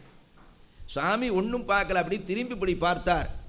ஏவப்பட்ட நிலையிலே அவனுடைய மார்பிலே இந்த ஊசியானது தைத்து கொண்டது. அதை எடுப்பதற்காக எவ்வளோ முயற்சி செய்கிறார்கள், ஒரு வேலை நடக்கலை. பிறகு அந்த ஏவியவன் இருக்கிறானே, அவன் ஓடி வந்து கீழே விழுந்து வணங்கி, சாமியினுடைய மனைவியினுடைய சொற்பேச்சை கேட்டு நான் இப்படி செய்துவிட்டேன், மன்னித்தருள வேண்டும் என்று விண்ணப்பிக்க, அவன் கருணையோடு அந்த நிலையிலே இருந்தவர் பார்க்க, அவருடைய கருணை நோக்கத்தினாலே அந்த ஊசி விலகியது. ஆசிரியர் எழுதுகிறார், அந்த முகமதியன் மனந்திருந்தி போய் சென்னையிலே ஒரு பகுதியிலே தோப்பா மசூதி என்று கட்டி வாழ்நாள் வரையில் வழிபாடு செய்தான் என்றவர்கள் எழுதியிருக்கிறார். அது எங்கே இருக்குது எனக்கு தெரியல. ஒரு வேளை பெயர் மாற்றம் பெற்றிருக்கிறதா எனக்கு தெரியல. ஆக தோப்பா மசூதி என்ற பெயரிலேயே அவன் வைத்திருந்தான் என்கிற குறிப்பை அவருடைய நூலிலே 1938 வெளிவந்த இந்த நூலிலே என்னால் படித்து தெரிந்து கொள்ள முடிந்தது. ஒன்று. இரண்டாவதாக, இவர் வீதியிலே படுத்து கிடக்கிறார், கட்டாந்தரில் எப்படியே விழுந்து கிடக்கிறார். அவர்களுக்கு வானமே எல்லை, அவர்களுக்கு எல்லை என்பது ஏது? அதனால் வீதியிலே புரண்டு கிடக்கிறார். அங்கே இந்த முகமதியர்கள் வரிசையாக செல்லுகிற போது அவர்கள் பார்த்தார்கள், என்னை இப்படி விழுந்து கிடக்கிறார், இவரை தூக்கி அப்புறப்படுத்துங்கள், வெட்டுங்கள் என்று சொன்னார்கள். அவர்கள் கத்தியை எடுத்து ஓங்கினார்கள். இவர் திரும்பி பார்த்தார், அந்த கை அப்படியே நின்று விட்டது. அப்படித்தான் அப்படித்தான் அப்படித்தான் 3 முறை சொன்னாராம். ஆசிரியர் எழுதுகிறார், அந்த கையை ஓங்கியவனுடைய குடும்பத்தில் 3 தலைமுறையில் பிறந்த பிள்ளைகளுக்கு கை இப்படியே இருந்தது என்றவர்கள் வரலாற்று பூர்வமாக சொல்லுகிறார். உதாரணம் சொல்லுகிறார் யதீந்திர சுவாமி. காசியிலே வேதவியாசர் 18 புராணங்களை ரொம்ப படித்தவர்கள். ஆனால் அங்கே ஒரு சிக்கல் வருகிறது. அங்கே அவர்களை கேட்டார்களாம், பரம்பொருள் தன்மை விஷ்ணுவுக்கா சிவபெருமானுக்கா என்று கேட்கிறார்கள். வேதவியாசர் எல்லாம் அறிந்தவர் தானே. அவர் சொன்னாராம், திருமால் தான் முதற் பரம்பொருள் என்று சொல்லி கையை உயர்த்தினாராம். உடனே அது உண்மை என்று காட்டுகிறவங்களே கையை உயர்த்திய போது இறைவனுடைய பேராற்றல் தடுத்தது. கையை தூக்கியவர் கீழே இறக்க முடியல, அப்படியே இருக்கிறது. இந்த ரயில்வே ஓரத்தில் கை காட்டி கம்பம் இருக்குது பாருங்கள், அது மாதிரி என்னங்கண்ணா இறக்க முடியல, நான் இறக்கத்தான் நினைக்கிறேன், கை இறங்கலன்னார். பொய் சொன்னதற்காக வேதவியாசன் கை தூக்கியபடியே இருந்தது. அவர்கள் விண்ணப்பித்து, பெருமா விஸ்வநாத பெருமானை விட பெரியவன் யாரும் கிடையாது, 10 அவதாரம் எடுத்தவர் அந்த பெருமான், ஒரு அவதாரம் எடுக்காதவன் நீ, உன்னை பெரியவன் என்று சொன்னாமைக்காக என்னை மன்னிக்க வேண்டும் என்று விண்ணப்பித்த போது கை மறுபடியும் இறங்கியதாக காசி புராணம் சொல்லுகிறது. அப்போ வேதவியாசர் கை எப்படி தவறுக்காக ஓங்கியதோ அந்த கை ஓங்கி நின்றது போல இந்த இஸ்லாமிய சகோதரர்கள் ஏவுதனாலே ஏவியர்களுடைய கையிலெல்லாம் அப்படித்தான் என்று சொன்ன போது ஒரு தலைமுறை 3 தலைமுறை பாதிக்கப்பட்டது என்பதையும் வரலாற்று ஆசிரியர் சொல்லுகிறார். வேளச்சேரின்ற பகுதி இருக்கு, இப்போ தெரியும் உங்களுக்கு. வேளச்சேரியில் ஒரு குயவனுடைய வீட்டு தென்னையிலே சுவாமிகள் படுத்திருக்கிறார். அப்படி படுத்திருக்கிற போது உள்ளே இருந்து வெளியே வந்த அந்த பெண் பார்த்தால், நள்ளிரவு நேரத்தில் வந்து பார்த்தால் ஒரு ஒளிமயமான ஒரு பெரிய வடிவம் ஒன்று தெரிகிறது. அந்த ஒளி வடிவமான வடிவத்தை அவள் பேய் பிசாசி என்று கருதி கொண்டு ஓடிவிட்டா. உள்ள ஓடி போய் பேய் பிசாசி தென்னையிலே படுத்திருக்கேன்னா. உடனே சுவாமிகள் இந்த ஓசையை கேட்டு பார்த்து, அவர்களுக்கு நல்லது கிடைக்கவில்லை, பாவம் அவருடைய பக்குவப்படாத ஆன்மா என்பதனாலே கருதி இங்கே இருந்தால் அவர்கள் அச்சப்படுவார்கள் என்று கருதி சுவாமிகள் அங்கே இருந்து புறப்பட்டு போய்விட்டார். பிறகு மறுநாள் உண்மையுணர்ந்து பெரிய தவசி தான் நம்முடைய வீட்டுக்கு வந்திருக்கிறார்கள், அதை நாம் தவறாக புரிந்து கொண்டு விட்டோம் என்று எங்கெங்கேயோ சென்று தேடினார்கள். ஏதோ ஒரு இடத்திலே பெருமகனார் வீற்றிருந்தார்கள். அங்கே சென்று நெடுஞ்சான் கடையாக விழுந்து வணங்கி அழுது தொழுதார்கள். மறுபடியும் எங்கள் இல்லத்திற்கு எழுந்தருள வேண்டும் என்று விண்ணப்பித்தார். உங்களுக்கு ஏதோ ஒரு குறை இருக்கிறதே, என்ன என்று கேட்டார்கள். ஆமாம், திருமணமாகி பல்லாண்டுகளான பிற்பாடும் எங்களுக்கு பிள்ளை பேரில்லை என்று சொன்னபோது பெருமான் கையிலே ஒரு மண் சட்டி வச்சிருப்பாங்களாம். அந்த மண் சட்டியிலே உலர்ந்து போன சோற்று பருக்கையை கொடுத்து, இது உன் மனைவிக்கு கொடு, பிள்ளைப்பேர் உண்டாகும் என்று சொல்ல, அந்த பருக்கையை வாங்கி உண்ட சில நாட்களுக்கு பிற்பாடு அந்த பெண் கருவாய்க்க பெற்றாள், மணிவயிறு வாய்க்க பெற்றாள். ஒரு அற்புதமான திருமகன் பிறந்தான். அவன் பிற்காலத்திலே ஏகாம்பரநாத சுவாமி என்று உலகம் பாராட்டுகிற வகையில் இருந்தான் என்று வரலாறு பேசுகிறது. சங்கராச்சாரிய சுவாமிகள் கூட அந்த ஏகாம்பரநாத சுவாமியினுடைய அருளார்ந்த திண்மையை பாராட்டி பேசியிருக்கிறாள் என்று வரலாற்றிலே பதிவு செய்திருக்கிறார். ஒரு மகேஸ்வர பூஜை செய்வது போல ஒரு பெருமானுடைய அடியார்களுக்கு அன்னம் போடுவதனாலே ஏற்படுகின்ற அவர்களுடைய உண்ட உணவினுடைய மிச்சத்தை உண்ணுவதனாலே ஏற்படுகிற பேறு என்ன என்பதை அது சேஷம் என்று சொல்லுவார்கள். விசேஷம்னு சொல்கிறோமா இல்லையா? இப்போ கூட எங்கள் தொண்டை நாட்டில் ஒரு பழக்கம் உண்டு. கல்யாணமாகி கொஞ்ச நேரம் ஆச்சுன்னா சொல்லுவாங்க, ஏதாவது விசேஷமானு கேட்பாங்க. பெண் கருவாய்த்திருக்கிறாளான்னு அர்த்தம். ஆக பெரியவர்கள் கொடுத்த சேஷத்திலே இருந்து தோன்றிய ஏகாம்பர சுவாமிகள் என்பவருடைய வரலாற்றை நாம் இங்கே பார்க்கிறோம். இனி வேளச்சேரியில் ஒரு இடத்துல ஒரு குகையை அமைத்து கொண்டு சீடர் ஒருத்தர் உள்ளே உட்காந்துருந்தாராம். இவர் போனாராம் உள்ளே. இந்த எலி இது வாழ தாண்டா, எலி தான் வலைக்குள்ளே இருக்கு, நீ ஏன்டா உள்ளே உட்காந்துருக்கிற, வெளியே வாடான்னு இழுத்தாராம். குகையை அமைத்து கொண்டு நீ எதற்காக ஒடுங்குகிறாய், எலி தான் பயந்து போய் உட்காரும், நீ உலகத்துக்கு பயந்து உள்ளே எதுக்காக நீ உட்காந்துருக்க, வெளியே வா என்று சொல்லிவிட்டு வெளியே இழுத்து விட்டு போய்விட்டார்கள். இதுக்கு என்ன குறிப்பு என்று கேட்டால், நீ வலையை அமைத்து கொண்டு உள்ளே சென்று உட்காருவதனால் உன்னுடைய மனம் அடங்கிவிடும் என்று நினைக்கிறாயா? உன்னுடைய கண்ணை மூடிக்கொண்டால் உலகம் இருண்டு போய்விடுமா?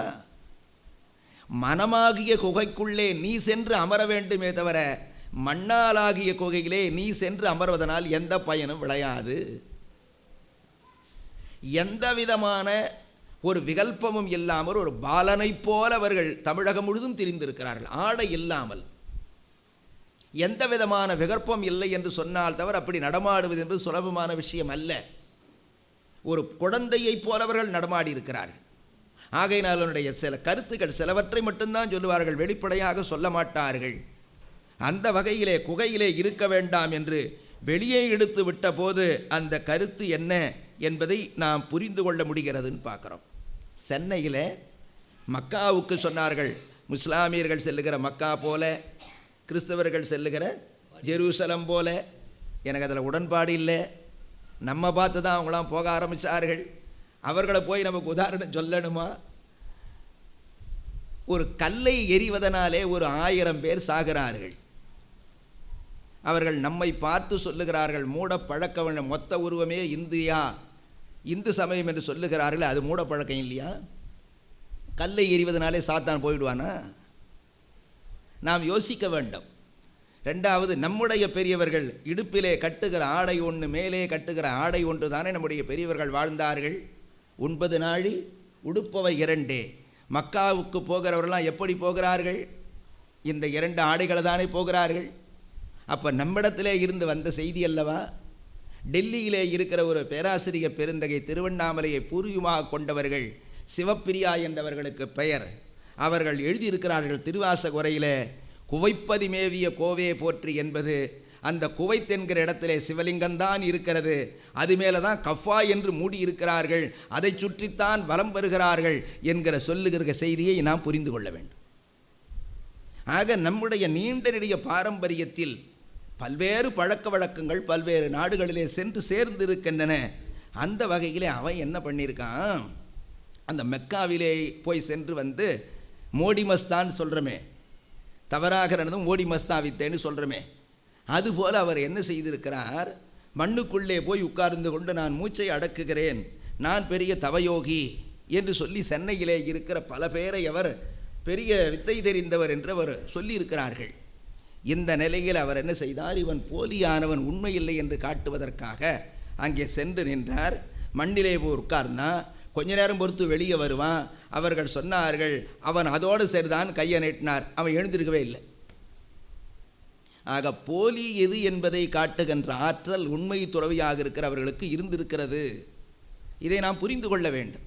எது உண்மை எது போலி என்பதை உணர்ந்து கொண்டால்தான் சமுதாயத்தில் நல்லவர்களுக்கு ஒரு நெறி கிட்ட முடியும் என்கிற அடிப்படையிலே அவர்கள் காட்டியிருக்கிறார்கள் என்பதை நாம் புரிந்து கொள்ள வேண்டும். இனி அடுத்ததாக நாம் பார்க்கிற போது, இந்த பெருமகனார் வீதியிலே இப்படி நிர்வாணமாக நடமாடுகின்ற காரணத்தினாலே சென்னை பட்டணத்தில் இருக்கிற பல பேர், குறிப்பாக இஸ்லாமியர்கள்லாம் சேர்ந்து அவரிடத்திலே போய் விண்ணப்பிக்க வேண்டும் என்று மாற்று மதத்தை, நம்முடைய மதத்தை சார்ந்தவர்களை சென்று, நீங்கள் போய் ஒரு இடத்துல விண்ணப்பித்து கொள்ளுங்கள், இப்படி சென்னையிலே நடமாட வேண்டாம், ஒரு நல்ல அருமையான மாட்டு வண்டி ஏற்பாடு பண்ணியிருக்கேன், அதில் ஏற்றி வரை இந்த ஊரை விட்டு அனுப்பிவிடலாம் என்று அவர்கள் நம்முடைய சகோதரர்களை பார்த்து கேட்டார்கள். இவர்கள் போய் விண்ணப்பித்தார்கள். சரி என்று ஒத்துக்கொண்டார்கள். ரெட்டமாட்டு வண்டி, வண்டியிலே சுவாமி ஏறினார்கள். கூடவே சில பேர் வந்தார்கள், அன்பர்கள். அவருக்கு அன்பர்கள் இருந்திருப்பார்கள் இல்லையா, அவர்கள் உடனாக வந்தார்கள். பல நாள் பிரயாணம் தொடர்ந்து கொண்டே இருக்கிறது. காஞ்சிபுரத்துக்கு வந்தார்கள். இதான் ஏகாம்பரநாதர் கோயில், இது காமாட்சி அம்மன் கோயில், இது குமரகோட்டம், கந்தகோட்டம் என்றெல்லாம் சொல்லிக்கொண்டே வந்தார்கள். அதையெல்லாம் அவர்கள் தலையாட்டி கொண்டு ஒன்றும் பேசாமல் வந்து விட்டார். அடுத்து சப்த ரிஷிகள் என்று சொல்லப்படுகிற 7 ரிஷிகள் வழிபாடு செய்த கோயில்கள் ஆற்காட்டை சுற்றி இருக்கின்றன. 7 ஊர்களில் சப்தாரண்யம் என்று அதை சொல்லுவார்கள். அங்கேயெல்லாம் வழிபாடு செய்தார்கள், சொன்னார்கள். அங்கே இவருக்கு மனசு லயிக்கலை. அதற்கு அடுத்த நிலையிலே வேலூர் என்கிற பகுதி வந்தவுடனே இதுதான் நான் தங்குவதற்கான இடம் என்று சொல்லி வண்டியிலே இருந்து இறங்கி அவர்களை செல்லுங்கள் என்று அனுப்பிவிட்டார்கள். அந்த இறங்கிய நாள் அன்று முதலாக 12 ஆண்டுகள் அந்த பெருமகனார் வேலூரிலேயே வாசம் செய்தார்கள் என்பதை பார்க்கிறோம். அந்த சமாதி இருக்கிற இடம் இன்றைக்கு முஸ்லீம்கள் நிறைந்திருக்கிற இடம்தான். வீதிதோறும் இஸ்லாமியர்கள் மாமிசக்கடை நடத்தி கொண்டிருக்கிற அந்த பகுதியிலே தான் அந்த அவருடைய சமாதி கோயில் இன்றைக்கு அமைந்திருக்கிறது. அவர் வந்து இறங்கிய உடனே ஒரு இஸ்லாமியருடைய வீட்டுக்குள்ளே நுழைந்து விட்டார்கள். நுழைந்து விட்ட உடனே அந்த பெண்ணெல்லாம் அலறி நடுங்கி ஓடிவிட்டார்கள். ஓடிய பிற்பாடு இவர்கள் என்ன செய்தார்கள், அவர்களுடைய ஆட்களுடைய செல்வாக்கின் காரணமாக இவரை பிடித்து ஒரு அறையிலே போட்டு இரவு பகல் 2 வேளையில் அங்கேயே உள்ளே வைத்து விட்டார்கள். மறுநாள் இரவு இந்த தலைவன் தானும் தன்னுடைய மனைவியும் பள்ளி அறைக்கு போனால் அந்த அறையில் ஒரு உட்கார்ந்துருக்கிறார். சிறையில் போட்டமே எங்கடான்னா, சிறையில் பார்த்தா சிறையிலும் இருக்கிறார். அவனுக்கு ஒன்றும் புரியலை, நடுநடுங்கி போயிட்டான். சாமி, என்னை ஆட்கொள்ள வேண்டும், நான் உங்களை சிறைப்படுத்திய தவறு என்று சொல்லி அவன் மன்னிப்பு கேட்க அவரை விடுதலை செய்ய அவரை ஆதரித்தார் என்பதை பார்க்கிறோம். இனி அடுத்த நிலையிலே ஒரு வாணிகர் ஒருத்தர் எண்ணெய் வியாபாரம் செய்கிறவர். அந்த வியாபாரம் செய்கிற இடத்துல போய் கேட்குறார், உடம்பில் தேய்ச்சி கொள்ள கொஞ்சம் எண்ணெய் வேணும்னு. நிறைய பாத்திரத்தில் எண்ணெய் வச்சுருக்கான், எல்லா எண்ணெயும் இருக்குது, எண்ணெய் ஒன்றுமே இல்லைன்னா நேராக உள்ள நுழைந்தார். பெரிய பெரிய பாத்திரங்களில் எண்ணெய் இருக்கிறது, எல்லாவற்றையும் எடுத்து உடம்பில் அபிஷேகம் பண்ணி கொண்டு தடுக்க யாருமே கிடையாது. ஊர் மக்களெல்லாம் ஒன்றாக சேர்ந்து விட்டார். ஐயோப்பா, ஒரு சின்ன வியாபாரி, அவனுடைய கடையை போய் இப்படி சுவாமிகள் செய்கிறார்களே என்று அவர்கள் வருத்தப்பட்டு பேசினார்கள். சுவாமி எதையும் கேள்விப்படலை. எண்ணெயை ஊற்றினார், பெருக்கெடுத்து அப்படியே ஆற்றிலே கலப்பது போல் அந்த கால்வாயிலே ஓடையிலே கலந்து கொண்டே இருக்கிறது. நிறுத்திவிட்டு அப்படியெல்லாம் ஒரு திரும்பி பார்த்து அவனுக்கு ஒன்றும் வராது என்று சொல்லிவிட்டு சுவாமிகள் புறப்பட்டு விட்டார்கள். எந்த பாத்திரங்களெல்லாம் காலியாக அவர் எண்ணெய் ஊற்றினாரோ அத்தனை பாத்திரங்களும் எண்ணெயினால் நிறைந்திருந்தன. அதை பார்த்து அவருடைய ஆசீர்வாதத்தை செய்வதற்குத்தான் இப்படி செய்திருக்கிறார் என்று கருதி அவன் அவருடைய திருவடிகளிலே விழுந்து வணங்கினான் என்கிற வரலாற்று குறிப்பையும் நாம் இங்கே பார்க்கிறோம். இனி அடுத்ததாக, ஒருவனுக்கு குழந்தை பேர் இல்லை. சுவாமிகளிடத்தினுடைய வரப்பிரசாதத்தினாலே பிள்ளை பேர் வாய்ந்தது. ஆனால் என்ன சிக்கல், அந்த குழந்தைக்கு முட்டி மடங்கி போயிருக்கிறது, கால் நீளவே இல்லை. வயசு 3 ஆயிற்று 4 ஆயிற்று, நடமாட முடியாத குழந்தையாக இருந்தது. ஒரு நாள் தாயும் தந்தையும் சுவாமியிடத்திலே கொண்டு போய், சுவாமி, இப்படி ஒரு குழந்தை பிறந்தது, உங்களுடைய தவத்தினாலே தான் பிறந்தது, ஆனால் குழந்தை எழுந்து நடமாட முடியாமல் இப்படி இருக்கிறதே என்று வருத்தப்பட்டார்கள். தொடக்க நாளிலே இருந்து திருச்சிராப்பள்ளியிலே தொடங்கி சென்னை வந்து வேலூர் வந்த வரையில் சுவாமிகளை சுற்றி 4 நாய்கள் எப்போதும் உடனாக இருந்து கொண்டே இருக்கும். நீங்கள் அந்த படத்தை அங்கே இருக்கிற சமாதியில் அந்த படத்தை 4 நாய்கள் எப்பவும் கூடவே இருக்கும். தான் உண்ணுகிற உணவில் அதுக்கு பாதி எடுத்து போடுவார். உடனே அந்த நாய் இப்படி திரும்பி பார்த்தாராம். அந்த நாய் இந்த குழந்தை படுத்து கிடக்கிறது, கால் நீட்ட முடியாமல் அந்த காலை இந்த நாய் நக்குகிறது. அந்த நாயினுடைய நாக்கு படப்பட குழந்தையினுடைய கால் விரிவடைந்து நன்றாக நடக்க தலைப்பட்டு விடுகிறது. ஆச்சரியத்தை பார்த்து எல்லோரும் அதிசயப்பட்டார்கள். பெருமானுக்குத்தான் அருளாற்றல் என்பதல்ல, அவர் போடுகின்ற எச்சத்தை சேஷத்தை உண்ட நாய்க்கு கூட இந்த அருளாற்றல் இருக்கிறதே என்று எண்ணி வியந்த ஒரு வரலாற்றையும் நாம் அங்கே பார்க்கிறோம். இனி அடுத்ததாக மேலக்குப்பம்னு ஒரு ஊர் இருக்குது. வேலூர்லேருந்து ஒரு 4 கிலோமீட்டர் தாண்டினா ஊரினுடைய எல்லை அலமேலு மங்காபுரம் வருது. அதுக்கு பக்கத்திலே பின்னாலே ஒரு மலை இருக்கிறது. மேலக்குப்பம் என்ற அந்த ஊருக்கு பெயர். அந்த மேலக்குப்பம் என்கிற ஊரிலே இன்றைக்கு அந்த பாரம்பரியத்தை சார்ந்தவர்கள் இருக்கிறார்கள். புளியங்கொட்டையெல்லாம் சேர்த்து ஒரு மண் குடுவையிலே வைத்திருந்தால் அந்த பெண், ஒரு 12-14 வயசு இருக்கிற பெண். அந்த புளியங்கொட்டையில் ஒரு நாள் மாலை நேரம் கையை விட்டால் உள்ளே ஒன்று பாம்பு இருந்தது, கடித்தது. விஷம் தலைக்கேறி போச்சு, கீழே விழுந்து அலமுறுகிறாள். அந்த காலத்தில் மருத்துவமெல்லாம் ஒன்றும் சரியாக இல்லை. சுவாமிகளை பற்றி கேள்விப்பட்டிருக்கிறார்கள். ஏற்கனவே அந்த ஊரிலே இருந்து சுவாமிகளுக்கு உணவு கொண்டு கொடுக்குற குடும்பங்கள்லாம் அந்த ஊரில் இருந்திருக்கு. அதனாலே சுவாமிகளிடத்தில் அந்த சைதாப்பேட்டை என்று சொல்லுகிற பகுதி அது, அங்கே இருக்கிற சுவாமியினிடத்திலே கொண்டு போய் இந்த குழந்தையை கடத்தினார்கள். இந்த குழந்தையை தன்னுடைய திருக்கரங்களாலே நீவி அந்த குழந்தையை உற்று பார்த்து தோப்பா தோப்பா தோப்பா என்ற வார்த்தை அவர்கள் சொன்னார்கள். சொன்ன பிற்பாடு உறக்கத்திலே இருந்து எழுவது போல அந்த குழந்தை எழுந்து சென்றது என்கிற வரலாறு செவிவழி செய்தியாகும் மேலகுப்பம் கிராமத்திலே சொல்லப்படுகிறது. அந்த குடும்பத்தை சார்ந்தவர்கள் இருக்கிறார்கள். யதீந்திர சுவாமிகளும் அதை பதிவு செய்திருக்கிறார்கள் என்பதை நாம் இங்கே பார்க்கிறோம். இனி அடுத்ததாக பக்கத்திலே வேலூர் சித்தூர் என்ற ஒரு ஊர் இருக்கிறது. சித்தூரிலே ஒருத்தர் இருந்தார், வைணவ மரபை சார்ந்தவர், நரசிங்கம் என்றவருக்கு பெயர். அவர் என்ன செய்கிறார், நரசிங்கம் என்று சொல்லக்கூடியவர் அங்கே இருந்தவர் ஒரு குகை அமைத்து கொண்டு அங்கே இருந்து தவம் செய்கிறார். அப்படி தவம் செய்கிற போது வேமண்ணா அந்த பகுதியாக வருகிறார். வேமண்ணாவிடத்திலே உபதேசம் பெறுகிறார்.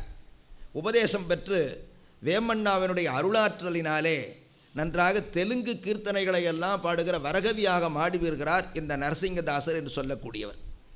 அவர் எனக்கு மேலும் அருள் வேண்டும் என்று சொல்ல போது வேமண்ணா சொன்னாராம், நீங்கள் தோப்பா சுவாமிகள்னு வேலூருக்கு அவரை போய் சென்று பார்க்க என்று சொன்னபோது அவர்கள் வேலூரிலே வந்து தோப்பா சுவாமிகளிடத்திலே உபதேசம் பெற்று தோப்பா சுவாமிகளை பற்றி தெலுங்கிலே பல கீர்த்தனைகளை பாடி அவருடைய சமாதி இன்றைக்கு சலவன்பேட்டை என்று சொல்லுகிற இடத்திலே வேலூரிலே ஒரு பக்கத்திலே இருக்கிறது. மிகப்பெரிய தொண்டராக அவர்களுக்கு இருந்தார்கள் என்கிற கருத்தையும் நாம் இங்கே பார்க்கிறோம்.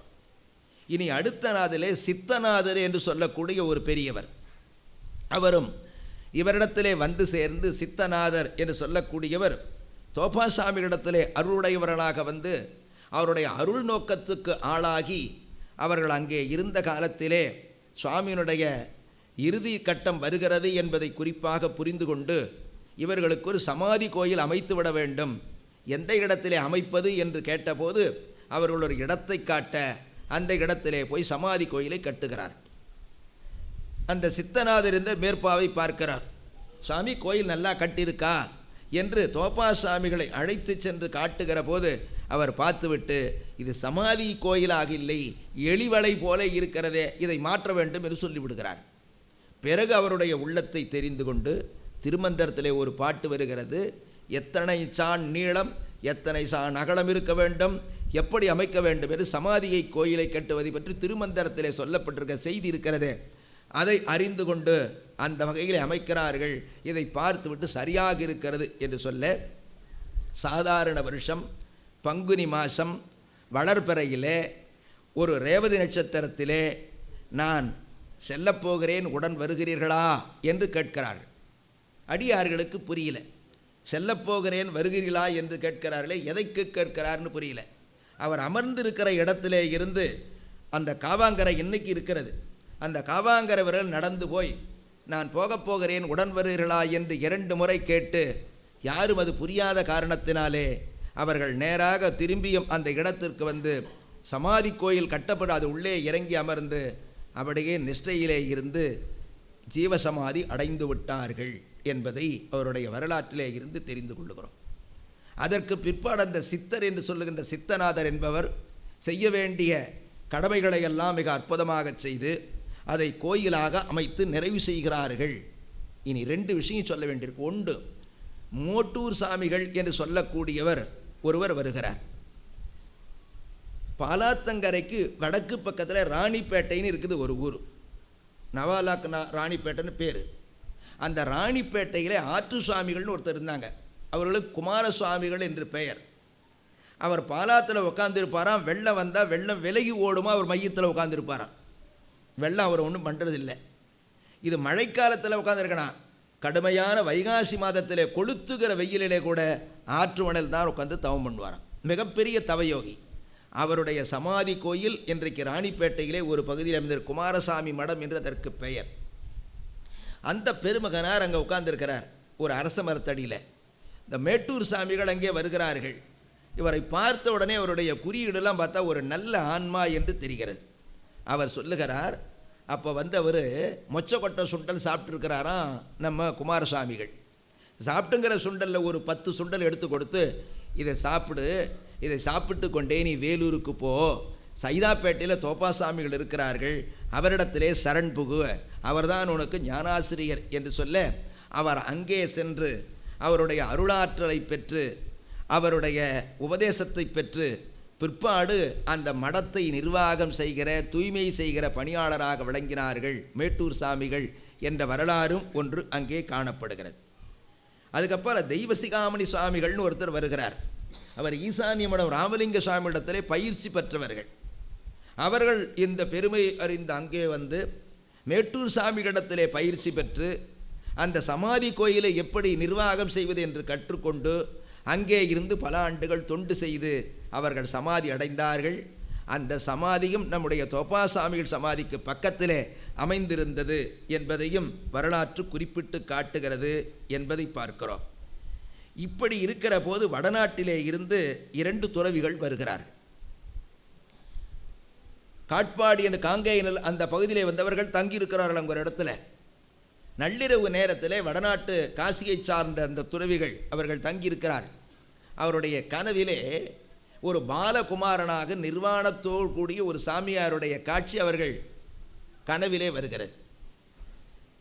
அவர்கள் இப்படி ஒரு காட்சி ஒன்று வந்தது, ஒரு பால சுவாமிகள் ஒருவர் எனக்கு காட்சி கொடுத்தார்கள் என்று இன்னொரு இடத்திலே சொல்ல, மறுநாள் காலையிலே எழுந்து இப்படிப்பட்ட சாமி எங்கேயாவது இருக்கிறாரா என்று கேட்டால் இருந்தார்கள் ஒரு காலத்திலே, இப்பொழுது அவர்கள் இல்லை. ஆக உங்கள் கனவிலே வந்தவர் தோப்பாசாமிகளாகத்தான் இருக்க வேண்டும் என்று அங்கே இருந்த பெரியவர்கள் சொல்ல, அந்த இடத்தை தேடு கண்டுபிடித்து அங்கே வந்து சேருகிறார்கள். அவர்கள் செய்த அற்புதமான பணி, அவர்கள் ராமேஸ்வரத்துக்கு யாத்திரை போகிறார்கள் காசியிலே இருந்து. அந்த கோயிலுக்கு சென்று அந்த மூலக்கருவறை எவ்வளவு நீளம் எவ்வளவு அகலம் இருக்கிறது முழம் என்று அளந்து குறித்து கொண்டு அவர்கள் போய்விட்டார். அங்கே சென்றார்கள். அவர்கள் நம்முடைய ராமேஸ்வரத்தில் வழிபாடு செய்து சில நாட்களுக்கு பிற்பாடு அவர்கள் காசிக்கு போகிறார்கள். காசிக்கு சென்று சேர்ந்த பிற்பாடு இந்த கோயிலுடைய கருவறையுடைய அளவை குறித்து கொண்டார்களே, அதற்கு ஏற்ற வகையில் காசியிலே இருந்து ஒரு லிங்கத்தை எடுத்துக்கொண்டு வந்து இங்கே பிரதிஷ்டை செய்வதற்காக தோப்பாசாமிகள் மடத்துக்கு கொண்டு வந்து கொடுத்தார்கள். அதுதான் இன்றைய வரையிலே மூலலிங்கமாக இருந்து வழிபாட்டுக்குரியதாக இருக்கிறது. அந்த வழிபாடை செய்வதற்கு அவர்கள் உடனாக இருந்து செய்தார்கள் என்பதை பார்க்கிறோம். பழனியிலிருந்து ஒரு சாமி, தான் சட்டி சாமியார்னு பேர். சட்டியை தலையில் கவுத்துவார், தேவைப்படுற போது எடுத்து பிச்சை கேட்பார், சாப்பிட்டு மறுபடியும் கவுத்துவார். சட்டி சாமியார்னு பேர். அவர் வந்து இவருடைய இங்கே வர வர அவருக்கு ஏற்கனவே ஒரு கண் பார்வை இருந்தது. வயதின் காரணமாக, உடல்நிலை காரணமாக ஒரு கண் பார்வை இருந்தது. அவர் தேசாந்திரியாக வந்திருந்த போது 2 கண் பார்வை அவருக்கு போய்விட்டது. அவர்கள் தோப்பாசாமியுடைய பெருமையை கேள்விப்பட்டு அந்த மகானுடைய சன்னிதானத்திலே பல நாள் தவங்கிடந்து, எப்படி காஞ்சிபுரத்துக்கு வந்தபோது ஆலந்தானுகந்த அமுது செய்தானை பாடி நம்முடைய சுந்தரமூர்த்தி சுவாமிகள் இடது கண் பார்வை பெற்றார்கள், அதுபோல அவருடைய சன்னிதானத்தில் அவர்கள் 2 கண் பார்வையும் பெற்றார்கள். அவர்களுக்கு பழனி சட்டி சாமியார் என்ற பெயர் என்கிற குறிப்பை பார்க்கிறோம். அதை போல வடதேசத்திலே இருந்து இன்னொரு துறவி ஒருத்தர் வருகிறார். உண்மையிலேயே எங்களுடைய பெரியவர்கள் கொடுத்த சிவலிங்கத்திலே நீங்கள் எழுந்தருளியிருப்பது, வடநாட்டிலிருந்து வந்தவங்க எழுந்திருப்பது உண்மையானால் எனக்கு உங்களுடைய அருள் காட்சி வேண்டும் என்று சொல்லி ஒரு காலை ஊன்றி ஒரு காலை மடித்து வைத்து கொண்டு அந்த பெருமானை நோக்கி தோப்பாசாமிகள் மடத்தில் 2-3 நாள் அவர்கள் தவம் செய்கிறார்கள். தவம் செய்கிற போது அந்த தோப்பாசாமிகளுடைய அற்புதமான திருக்காட்சி அவருக்கு கிடைக்கிறது. சமாதி முன்னாலே நின்று வழிபாடு செய்த போது, இது நான் காட்சி பெற்றேன் என்று உலகம் நம்ப வேண்டுமானால் பெருமானே தோப்பாசாமிகளை ஒன்று செய்ய வேண்டும். என்ன தெரியுமா, உங்களுடைய அருட்காட்சி என் மனத்திலே பதிவாகியது உண்மையாக இருக்குமானால் எனது வலது கையிலே ஒரு வளையல் இட வேண்டும் என்று அவர்கள் சங்கப்பித்து கொள்ளுகிறார். இன்னொரு நாள் தவம் இருக்கிறார். அடுத்த நாள் தவநிலையிலே அவர்கள் இருக்கிற போது வலது கையிலே யாரோ ஒருவர் வளையலை வந்து அணிந்ததை போல காணுகிறார். கையிலே வளையலோடு அவர்கள் காட்சி கொடுத்த நிலையை அவர்கள் பதிவு செய்திருக்கிறார்கள் என்பதை பார்க்கிறோம். இப்படி பல்வேறு அற்புதங்களை எல்லாம் நிகழ்த்திய அந்த பெருமகனார் தோப்பாசுவாமிகள் என்று அழைக்கப்பட்டவர்கள். திருஞான சம்பந்தரிடத்திலே தன்னுடைய உள்ளத்தை பறிகொடுத்தவர்கள். எப்படி நம்முடைய அப்பூதியடிகளார் திருநாவுக்கரசரிடத்திலே உள்ளத்தை பறிகொடுத்தார்களோ, நம்முடைய பெருமிடலை குறும்பநாயனார் எப்படி சுந்தரமூர்த்தி சுவாமியிடத்திலே உள்ளத்தை பறிகொடுத்தார்களோ, திருஞான சம்பந்தரிடத்திலே முருகநாயனார் முதலான பல பெரியவர்கள் பறிகொடுத்தார்கள் என்பது உண்மை என்றாலும், இன்றைக்கு 150 ஆண்டுகளுக்கு முன்பாக, ஒரு 200 ஆண்டுகளுக்கு முன்பாக ஞானசம்பந்த பெருமான் தான் எனக்கு எல்லாமே என்று கருதி அவருடைய அருட்காட்சியினாலே பல்வேறு அற்புதங்களை நிகழ்த்திய பெரியவராக ஸ்ரீமா தோப்பா சுவாமிகள் விளங்குகிறார்கள் என்பதை பார்க்கிறோம். ஆண்டுதோறும் பங்குனி மாதம் ரேவதி நட்சத்திரத்திலே அவருடைய குருபூஜை பெருவிழா மிகச்சிறப்பாக நடைபெறுகிறது. இன்றைக்கும் அங்கே இருக்கிற அன்பர்கள் தங்களுடைய மனக்லேசங்கள் நீங்க வேண்டுமானால் அங்கே இரவு நேரத்திலே வந்து அந்த கோயிலிலே பள்ளி கொள்ளுகிறார்கள். பெரிய மடமாக இருக்கிறது. பெருமானவருடைய கனவிலே வருவதாக அந்த பெரியவர்கள் சொல்லுகிறார்கள். பிள்ளைப்பேர் இல்லாத தம்பதிகள் வந்து இரவு தங்க கனவிலே அந்த தோப்பா சுவாமிகள் வந்தால் பிள்ளைப்பேர் வாய்த்திருக்கிறது என்பதை சொல்லுகிறார்கள். மகேஸ்வர பூஜை என்று நடைபெறுகிற போது சிவனடியார்களெல்லாம் சேர இருந்து உண்ணுகிற போது மிகப்பெரிய செல்வச் சீமான் வீட்டு பெண்களாக இருந்தால் கூட மடியை ஏந்தி ஒரு கவளம் சோறு கிடைக்குமா என்று வாங்கி அந்த சேஷத்தை உண்டு வாழ்கின்ற பெருமக்கள் இருக்கிறார்கள். அந்த வகையிலே சமயம் கடந்து மதங்கடந்த நிலையிலே விளங்கி இறைவனுடைய திருவுருளை பெற்ற அருளாளர்கள் மரபிலே தோப்பா சுவாமிகள் அவர்கள் வருகிறார்கள் என்கிற கருத்தோடு இன்னும் ஒன்று சொல்லி நிறைவு செய்ய வேண்டும். அவருடைய வரலாற்றை பாடிய ஸ்ரீமத் பானுகவி சுவாமிகளை அடுத்த நிலையிலே நம்முடைய திருச்சிராப்பள்ளியிலே இருந்து சென்னையிலே இது வேலூரிலே ஒரு ஹைஸ்கூலிலே டிஸ்ட்ரிக்ட் போர்டு ஹைஸ்கூலிலே வேலை பார்த்த ஒரு பெரியவர், அவர்கள் வீராசாமி பிள்ளை என்றவருக்கு பெயர். அவர்கள் தோப்பாசாமியிடத்தில் அன்பு கொண்டவராக விளங்கி அவர் மீது ஞான நாயகமாலை என்று சொல்லுகிற வகையிலே 100 பாடல்களை அற்புதமாக பாடியிருக்கிறார். நல்ல அருமையான தோத்திரம். இன்னொன்று இருக்கிறது, அது ஆசிரியர் பெயர் தெரியவில்லை, அருட்பத்து என்கிற வகையிலே 10 பாடல்களை பாடியிருக்கிறார்கள் என்பதை பார்க்கிறோம். பல பேர் நம்முடைய வேலூர் மாவட்டத்திலே தோப்பா தோப்பா தோப்பா என்று சொல்லுகிறவர்கள் பல பேர் இருக்கிறார். இப்போ சொன்னார்களே ஐயாரப்பா என்று சொல்லுவார் எழுவார் நின்றும் இருந்தும் கிடந்தும் நினைப்பது உன்னை என்பது போல தோப்பா தோப்பா என்கிற மந்திரத்தை சொல்லுகிறவர்கள் பல பேர் இருக்கிறார். அவருடைய சீடர் ஒருத்தர் இருந்தார், நாராயணசாமி யதீந்திரர் என்று பெயர். அவர் 8ஆம் பட்டமோ என்ன ஒருத்தர் நினைக்கிறேன். அவர் ஒன்றுமில்லை, ஜுரம் நோய் என்று சொன்னால் அவர்கள் தோப்பா தோப்பா என்று தியானம் பண்ணி விபூதியை கொடுத்து பூசினால் அவருடைய ஜுரம் நீங்கியதாக அங்கே வரலாறு எழுதி வைத்திருக்கிறார். எப்படி பாண்டியன் கூன் பாண்டியனுக்கு சுரநோய் நீக்கினாரோ மந்திரமாவது சொல்லி ஞானசம்பந்த பெருமான் அவருடைய பெயரை சொல்லி வாழ்ந்த தோப்பாசாருடைய பெயரை சொல்லி திருநீர் அளித்தால் கூட ஜுரநோய் நீங்குகிறது என்பதை அவர்கள் பதிவு செய்திருக்கிறார்கள் என்பதை பார்க்கிறோம். அதுக்கு அடுத்த நிலை 200-250 ஆண்டுகளுக்கு முன்னாலே கட்டப்பட்ட அந்த கட்டடத்தில் மிக பழமையான கைலாய காட்சி முதலான பழைய ஓவியங்கள் எல்லாம் இருக்கின்றன. அப்படி அடுத்து வந்த துறவிகள் அவர்களை செய்திருக்கிறார்கள். என்றைக்கும் தோப்பாசாமிகளுடைய மடத்திலே குரு பூஜைக்காக அந்த மடத்திலே இருக்கிற பெரியவர்கள் தோப்பாசாமி குரு பூஜை வருகிறது என்று அணித்து விட்டால் போதும், அன்றைக்கு ஏறக்குறை ஒரு 5000-6000 பேருக்கு 3 இடங்களிலே உணவு பரிமாறுகிறார்கள், சாப்பாடு போடுகிறார். ரெண்டாவதாக நாம் பார்க்க வேண்டியது என்னன்னு கேட்டால், ஆண்டு முழுவதும் நடைபெறுகிற அன்னதானத்துக்கு அரிசி வாங்க வேண்டிய அவசியமில்லை, பருப்பு வாங்க வேண்டிய அவசியமில்லை, எண்ணெய் வாங்க வேண்டிய அவசியமில்லை. அந்த ஒரு குரு பூஜைக்கு கொடுப்பதே ஆண்டு முழுவதுமாக வருகிறது. ஒரு வியாபாரி ஒரு லட்டு விற்கிறவர், லட்டு கடை வச்சு அவர் லட்டு போட்டுகிட்டே போவார் ஒரு 1000 பேருக்கு. இன்னொருத்தர் அவர் ஜாங்கிரி போட்டு யாரும் கேட்கறதே கிடையாது. காலையிலே ஈர உடையோடு எத்தனையோ பேர் இருந்து கோயிலை சுற்றுவதை நாளைக்கு சென்றால் நீங்கள் பார்க்கலாம். சுவாமியினுடைய சமாதிக்கு நேர் பின்னாலே அமர்ந்து கொண்டு தியானம் செய்வதை நீங்கள் பார்க்கலாம். குழந்தைகள் முதல் பெரியவர் வரை தோப்பாசாமியினுடைய அடிமைகளை பல பேரை நீங்கள் வேலூரிலே பார்க்கலாம் என்று சொல்லி அந்த வகையிலே ஒரே ஒரு பாட்டை மட்டும் நான் சொல்லி நிறைவு செய்ய ஆசைப்படுகிறேன். ஞான நாயக மாலையிலே அமைந்திருக்கிற ஒரு அற்புதமான பாட்டு. நம்முடைய சைவ மரபில் ஞானாசிரியராக வருகிற பெருமக்களை சிவபெருமானாகவே கருதுகிற மரபு ஒன்று உண்டு. இறைவன் வேறு, உபதேசம் செய்கிற ஞானாசிரியர் வேறு என்று கருதுவது கிடையாது. குருவே சிவமென கூறினன் நந்தி என்று தொடங்கி சிவஞானபாலய சுவாமிகள்னு ஒரு பெரியவர் இருந்தார் மயிலத்தில். குழந்தையாக இருந்தபோது கள்ளிப்பாலை கறந்து குடித்து வாழ்ந்தவர்கள், அதனால் சிவஞானபாலய சுவாமிகள்னு பேர். நீங்கள் மயிலத்தில் முருகப்பெருமானுடைய சன்னிதானத்துக்கு வலதுபுறத்தில் அவருடைய சமாதி இருக்கிறது, சிவலிங்க திருமேனி வைத்திருக்கிறார்கள்.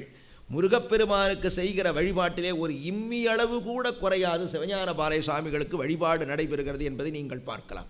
மிகப்பெரிய ஞானி, கள்ளிப்பாலை அறிந்து உயிர் வாழ்ந்த மிகப்பெரிய பெருந்தகை சிவஞானபாலய சுவாமிகள். அவர் மீது சிவபிரகாஷ் சுவாமிகள் 1000 பாடல்களை பாடியிருக்கிறார். சிவஞான பாளைய சுவாமிகள் நெஞ்சு விடு தூது உள்ளத்த உருக்கம் அவர் மீது பிள்ளைத்தமிழ் பாடியிருக்கிறார். அப்படி பாடுகிற நிலையில் நீங்கள் இங்கே வந்தீங்கன்னா நம்முடைய குமரகுருவர் சுவாமிகள் அவருடைய நெஞ்சு குகந்த பேராசிரியர் பெருமகன் ஞானாசிரியன் மாசலாமணி தேசிகர் அவர் மீது பண்டார மும்மணி கோவை பாடியிருக்கிறார். உருக்கத்தினுடைய உச்சம். அதை போல இறைவனே நமக்கு வந்து அருளாசி வழங்குகிற ஞானாசிரியனாக நம்பிக்கையிலே பாடுகிற மரபின் அடிப்படையிலே பாடுகிறார். எங்களுடைய தோப்பா சுவாமிகள் சிவபெருமானே தான். சிவபெருமான் என்று வந்தால் அவனுக்கு தலையிலே பிறைச்சந்திரன் இருக்கும், கங்கை இருக்கும் இல்லையா? யாருக்கும் கிடைக்காத இன்னொரு சிவபெருமானுக்கு இருக்கிற அடையாளம் நீலகண்டம் இல்லையா? கையிலே மான் ஒரு பக்கத்தில் மழு ஒரு பக்கத்தில் இருக்கும் இல்லையா? ஆக இப்படி வந்தால் இவன் சிவபெருமான் என்று அறிந்து கொள்வார்கள் என்கிற காரணத்தினாலே சிரசிலே இருக்கிற கங்கையையும் சந்திரனையும் மறைத்து வைத்துவிட்டு கழுத்திலே இருக்கிற நீலகண்டத்தை மாற்றி மான்மழு ஏந்திய கரங்களை எல்லாம் மறைத்து மானிடர்களை ஆட்கொள்ள வேண்டுமானால் மானை இடமாக கொண்டு வரக்கூடாது, மானிடமாகத்தான் வர வேண்டும் என்று கருதி வந்து ஆட்கொண்ட பெருந்தகை எங்கள் தோப்பாசாமி என்று உள்ளம் உருகப் பாடுகிறார். செந்நீர் புனலும் திங்களும் கரந்து திருமிடற்று கடுக்கரந்து மன்னு மங்கையின் மான் மழுவினை கரந்து மற்றவும் கரந்து மானிடமாய் துன்னுமையடியார் தங்களை ஆண்ட தோமிலா கருணை கொண்டு எளியேன் தன்னையாளாயோ சைதைவாழ் தோபா சாமியே ஞானநாயகனே. இது ஞானநாயக மாலையிலே வருகிற பாட்டு. அருட்பத்திலே வருகிற இன்னொரு பாட்டு. எந்த எனது இதயத்துள் இருந்து இயக்கியே என்னையும் ஆளும் தந்தையே தாயே தமரணத் தழைத்த தாணுவே தமியனை தழைத்த பந்தம் வேறறுத்தாய் பரமசர்க்குருவே பத்தியாய் பணிந்துடுவார்க்கு சொந்தமே தோபா சுவாமினின் அடியே துணை எனக்கு அருள் தருவாயே என்பதாக 10 பாடல்களை அந்த பெரியவர்கள் பாடியிருக்கிறார்கள். தோப்பாசாமிகளுடைய அருட்பெரும் கருணையினாலே அவருடைய வரலாற்றை நாயினும் கடைப்பட்டவனாக இருக்கிற எளியேன் உங்கள் மத்தியிலே பேசுவதற்கும் நினைப்பதற்குமான கிடைத்த ஒரு பெரிய பெருமை நம்முடைய சத்தியநாராயண சுவாமியுடைய அருளாலே கிடைத்தது. அன்பர் பெருமக்களே, சூரிய நாராயணன் என்று சொல்லுகிறோம், சந்திரசேகரன் என்று சொல்லுகிறோம். ஏன் அப்படி சொல்ல வேண்டும்? சூரியனோடு சேர்த்து நாராயணன், சந்திரனோடு சேர்த்து சிவபெருமான். என்ன காரணம்? சூரிய நாராயணன் சந்திரசேகரன் என்று சொல்லுவதற்கு ஒரு காரணம் இருக்க வேண்டும் என்று நான் கருதி பார்த்தேன். என் உள்ளத்திலே ஒரு கருத்து தோன்றியது. சூரியனுக்கு கலைகள் 12, சந்திரனுக்கு கலைகள் 16. ஆக சந்திரனுடைய கலைகள் 16. அதனால்தான் சிவனை அடிப்படையாக கொண்டு வழிபாடு செய்கிற பெருமக்கள் அணிந்து கொள்ளுகிற திருநீர் அணிந்து கொள்ளுகிற இடங்கள் 16. 16 இடத்துல விபூதி போடுறோம். 16 கலைகளை உடைய சிவபெருமான் சந்திரசேகரன் ஆகையினாலே 16 இடங்களிலே சிவனடியார்கள் திருநீர் அணிந்து கொள்ளுகிறார்கள். சூரிய நாராயணன், சூரியனுக்கு கலைகள் 12. திருநாமம் அடுக்கிற இப்போ உட்கார்ந்துருக்கிறார் எதிரக. திருநாமம் எத்தனை இடத்திலே அணிந்து கொள்வார்கள்? 12 இடங்களிலே அணிந்து கொள்வார்கள். ஆக சூரிய நாராயணன் அவனை வழிபடு கடவுளாக கொள்ளவர்கள் 12 இடங்களிலே திருமண் அணிந்து கொள்ள, சந்திரசேகரனை வழிபாடு கொண்ட பெருமக்கள் 16 இடங்களிலே திருநீர் அணிந்து கொள்ள அமைகிற அமைப்பு கருதி அவனை சந்திரசேகரன் என்றும் இவனை சூரிய நாராயணன் என்று வழங்குகிறார்களோ என்று நான் நினைத்து பார்க்கிறேன். எல்லாவற்றிற்கும் மேலாக அடியார்களையும் அருளாளர்களையும் பற்றி நினைப்பதற்காக இப்படிப்பட்ட ஒரு அமைப்பை உள்ளத்திலே நின்று உணர்த்தி வழிகாட்டுகின்ற சத்தியநாராயண சித்தருடைய பொன்னார் திருவடிகளை மனம் வழிமைகளால் வணங்கி அவருடைய பொன்னார் திருவடிகளுக்கு நன்றி கூறி அமைகிறேன். எல்லா உயிர்களும் இன்புற்று வாழ்க. திருச்சிற்றம்பலம். மிக சிறப்பான முறையில் தன்னுடைய குரல் வளத்தால் மிக அற்புதமாக நமக்கு தோப்பாசாமிகளே, நம்ம முகத்தை பார்த்ததில்லை, நான் பார்த்ததில்லை, மற்றவங்க எப்படின்னு தெரியல, அந்த தோப்பாசாமியுடைய அற்புதங்களை கண்மூடால் நிறுத்தி அவருடைய அற்புதங்களை எல்லாம் மிக சிறப்பாக சொல்லி நமக்கு மிக அற்புதமாக அவருடைய சொற்பொழிவாக அவருடைய மிக அருமையாக உரையாற்றினார்கள். அவருக்கு மரியாதைக்குரிய முனைவர் திரு புருசை நடராஜன் அவர்களுக்கு எங்களுடைய அமைப்பின் சார்பில் மிகுந்த நன்றியை தெரிவித்துக் கொள்கின்றோம். உங்களுடைய ஆன்மீக பணியும் தமிழ் பணியும் என்றும் பல ஆண்டுகள் தொடர எங்களுடைய சித்தர் நிச்சயமாக உங்களுக்கு துணையாக இருப்பார் என்று வேண்டி அவருக்கு நினைவு பரிசை வழங்கிட அருமைக்குரிய ஜோதிடர் இள குணசேகரன் அவர்களை அன்போடு அழைக்கின்றனர்.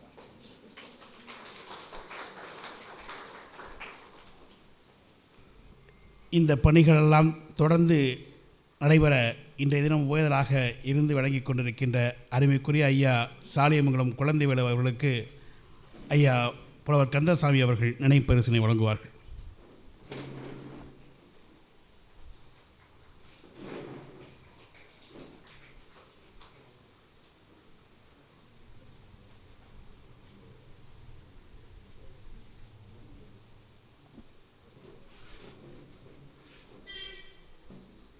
ஆசிரம வளர்ச்சிக்கு உறுதுணையாக வழங்கி கொண்டிருக்கின்ற அருமைக்குரிய ஜீவிப்பு என்ற உரிமையாளர் ஜீவானந்தம் அவர்களுக்கு அருமைக்குரிய நண்பர் செல்வகுமார் அவர்கள் நினைப்பரிசனை வழங்குகிறார்கள்.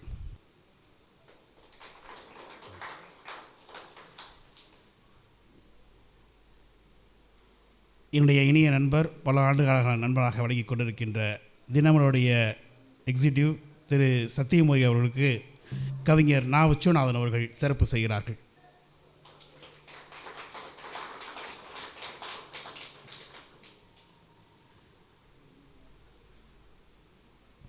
அதுபோன்று திடீர்னு பார்த்திங்கன்னா இப்போ 2 மாதமாக ஃபேனு வந்து தொடர்ந்து ஏதாச்சும் சிரமம் கிடைக்காமல் இருந்துகிட்டு இருந்துச்சு. அவராகவே மனமுகர்ந்து அருமைக்குரிய சாமிக்கண்ணு சார் வந்து இன்றைக்கி வந்து அவராகவே பிரசன்ட் பண்ணியிருக்கார் நம்ம ஆசிரமத்திற்கு. அவருக்கு சிறப்பு செய்ய அன்போடு நண்பர் யாராச்சும் நண்பர் வாங்க ராகமகேஸ்வரர் அவர்.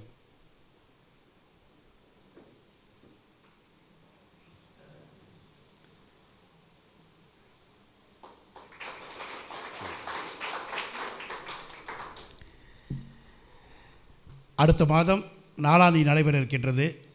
அந்த ஆயிலிய வழிபாட்டு நிகழ்ச்சிக்கும் தொடர்ந்து வாருங்கள். அது மாதிரி அதற்கு அடுத்த மாதம் டிசம்பர் 1ஆம் தேதி அன்னைக்கு ஐயா சொன்ன மாதிரி மகா குரு பூஜை நடக்க போகுது நம்மளுடைய சித்தராசிரமத்தில். நம்ம ஆயிலிய வழிபாட்டு நிகழ்ச்சி தொடங்கி 35 மாதங்களாவது. இதில் வந்து 2 வருஷம் 3 வருஷத்தில் வரப்போகிறத மிகப்பெரிய குரு பூஜையாக நடத்தணும். ஐயா சொன்ன மாதிரி எல்லாரும் அதை பங்கெடுக்கணும். அது திருப்பி என்ன சொல்கிறேன்னா, அந்த குரு பூஜையில் ஒரு வாளி எடுத்து நீங்கள் பரிமாறினா கூட அவங்க தாங்கிரி போடணுன்னு தேவையில்லை. ஒரு பரிமாறுற விஷயத்தை கூட செஞ்சால் கூட நம்ம அது ஒரு குடும்ப விழாவாக செய்யணும். அதான் நான் ரொம்ப ஆசைப்படுறது. முழுக்க அந்த விழாவை ஒரு குடும்ப விழாவாக நம்ம சித்தருக்கு செய்ய. ஏன்னா ஆண்டுக்கு ஒரு முறை வர்றது. அதனால் கூடுமானவர்களை நீங்கள் உள்ள எல்லா நண்பர்களும் சொல்லுங்கள், உங்களுடைய உடல் உழைப்பை கொடுங்க. பொருளாதாரம் கொடுக்குறவங்க தனியாக இருக்கட்டும், மெயினாக பொருளாதாரம் கொடுக்கறத விட உடல் உழைப்பை கொடுத்து இந்த விழாவை சிறப்பாக செய்யணும். ஏன்னா நான் ஏற்கனவே முன்னாடியே சொல்லியிருக்கேன், வடநாட்டில் பார்த்திங்கன்னா இதே மாதிரி ஒரு மகான் இது குரு பூஜை கலந்துக்கிட்டோம். பெரிய பெரிய பணக்காரெலாம் பார்த்திங்கன்னா அந்த இதில் பார்த்திங்கன்னா 400-500 பேர் சர்வீஸ்க்காக பண்ணாங்க. காய்கறி அரியிலேருந்து எல்லாருமே பார்த்திங்கன்னா அந்தளவுக்கு செஞ்சாங்க. ஒரு குரு பூஜையை எந்த அளவுக்கு செய்யணுங்கிற அதை பார்த்து ஆசைப்பட்டோம். அது மாதிரி இந்த குரு பூஜை விழாவை டிசம்பர் 1ஆம் தேதி நடக்க இருக்கிறது. அந்த குரு பூஜை நீங்கள் செய்யணும். ஏன்னா நீங்கள் செஞ்சீங்கன்னா ரொம்ப அந்த சித்தர் நிறையா செய்வார், எனக்கு தெரியும். எதுக்கு சொல்ல வரேன்னா, அன்னை கூட என்னுடைய சித்தர் நம்மளுடைய சித்தர் அவர்கள் பார்த்திங்கன்னா நேற்று கூட என்னுடைய குடும்பத்துக்கு நடந்துச்சு. பார்த்திங்கன்னா சொல்கிற பதிவு பண்ணுறது நல்லதுங்கிறதுக்காக சொல்லுவோம், எல்லாத்துக்கும் செய்யணுங்கிறதுக்காக எவ்வளவோ அற்புதங்கள் செஞ்சுருக்காரு என்னுடைய சித்தர். பார்த்திங்கன்னா என்னுடைய 2வது மகள் பார்க்கவின்னு ஐயாவுக்கு தெரியும், கற்பக யூனிவர்சிட்டியில் தான் MBBS படிக்கிறாங்க. அதை பார்த்திங்கன்னா அது கல்லூரியில் அதுவாக விருப்பப்பட்டு போணுச்சு. ஒரு பெரிய அமௌண்ட் 50 லட்ச ரூபா கொடுத்து போனது படிக்க மாட்டேன்ருச்சு. ஒரு மாதம் காலேஜுக்கே போக மாட்டேன்ருச்சு. போக மாட்டேன்னு சொன்ன பொண்ணு அவர் போய் சித்தர்கிட்டலாம் வேண்டி, மகான்கள்ட்டலாம் வேண்டி, பாலரிஷியமான கோயம்புத்தூரில் இருக்காங்க, அவங்களெலாம் இது பண்ணி எல்லாத்தையுமே பதிவு பண்ணுறப்ப அந்த மகானோட குரு பூஜை பார்த்திங்கன்னா இன்றைக்கி நேற்றைய தினம் பாஸ் பண்ணியிருக்காங்க. அவங்க போக முடியாத ஒரு பொண்ணு நேற்று இரவு பார்த்திங்கன்னா எனக்கு அது ஒரு பெரிய இது. ஏன்னா ஒரு உதாரணங்கிற விஷயத்துக்காக சொல்லுவேன். படிக்கவே காலேஜுக்கு இது பண்ணி காலேஜுக்கு போகாத திடீர்னு படித்து கடைசி நேரத்தில் இதெல்லாம் ஒரு அற்புதமான நான் நினைக்கிறேன். எனவே நீங்கள் எல்லாருமே நான் சொல்கிறேன்னா இங்கே வந்துட்டுருக்கு எல்லாருமே தொடர்ந்து வாருங்கள். நிறைய சித்தர் செய்வார், எங்கள் குடும்பத்துக்கு செஞ்சுருக்கார், உங்களுக்கும் செய்யணும். நீங்களும் எல்லாருமே எல்லா வளமும் பெறணுங்கிற விஷயத்துக்காக தான் நான் சொல்கிறேன். அவசியம் இந்த நிகழ்ச்சியை தொடர்ந்து பங்கு பெறுங்கள். எனவே எல்லாரும் தொடர்ந்து வந்துட்டு, அது மட்டும் இல்லாமல் திருப்பி சொல்கிறது, குரு பூஜை விழாவை நம்ம எல்லாம் சேர்ந்து செய்யணும் என்கின்ற அன்போடு கேட்டுக்கொண்டு, அருமைக்குரிய அது மாதிரி இன்னொரு பழனிவேல் ஐயா அவர்கள் வருகின்றிருக்கிறார்கள். அவர் ஒரு உபயதாரர்கள் அவர்கள் இங்கே இருக்கார். அவரும் பார்த்தீங்கன்னா நீங்கள் நிகழ்ச்சி தொடர்ந்து செய்யுங்க, நான் எப்பயுமே உங்களுக்கு பக்கபலமாக இருக்காங்க, பார்த்த உருவத்தை பார்த்தாலே தெரியும் பக்கபலமாக இருப்பார்னு. எனவே நிச்சயமாக அவர் தொடர்ந்து செய்வார். அவருக்கு சரி ஐயா அவர்களை அன்போடு இருக்கின்றேன்.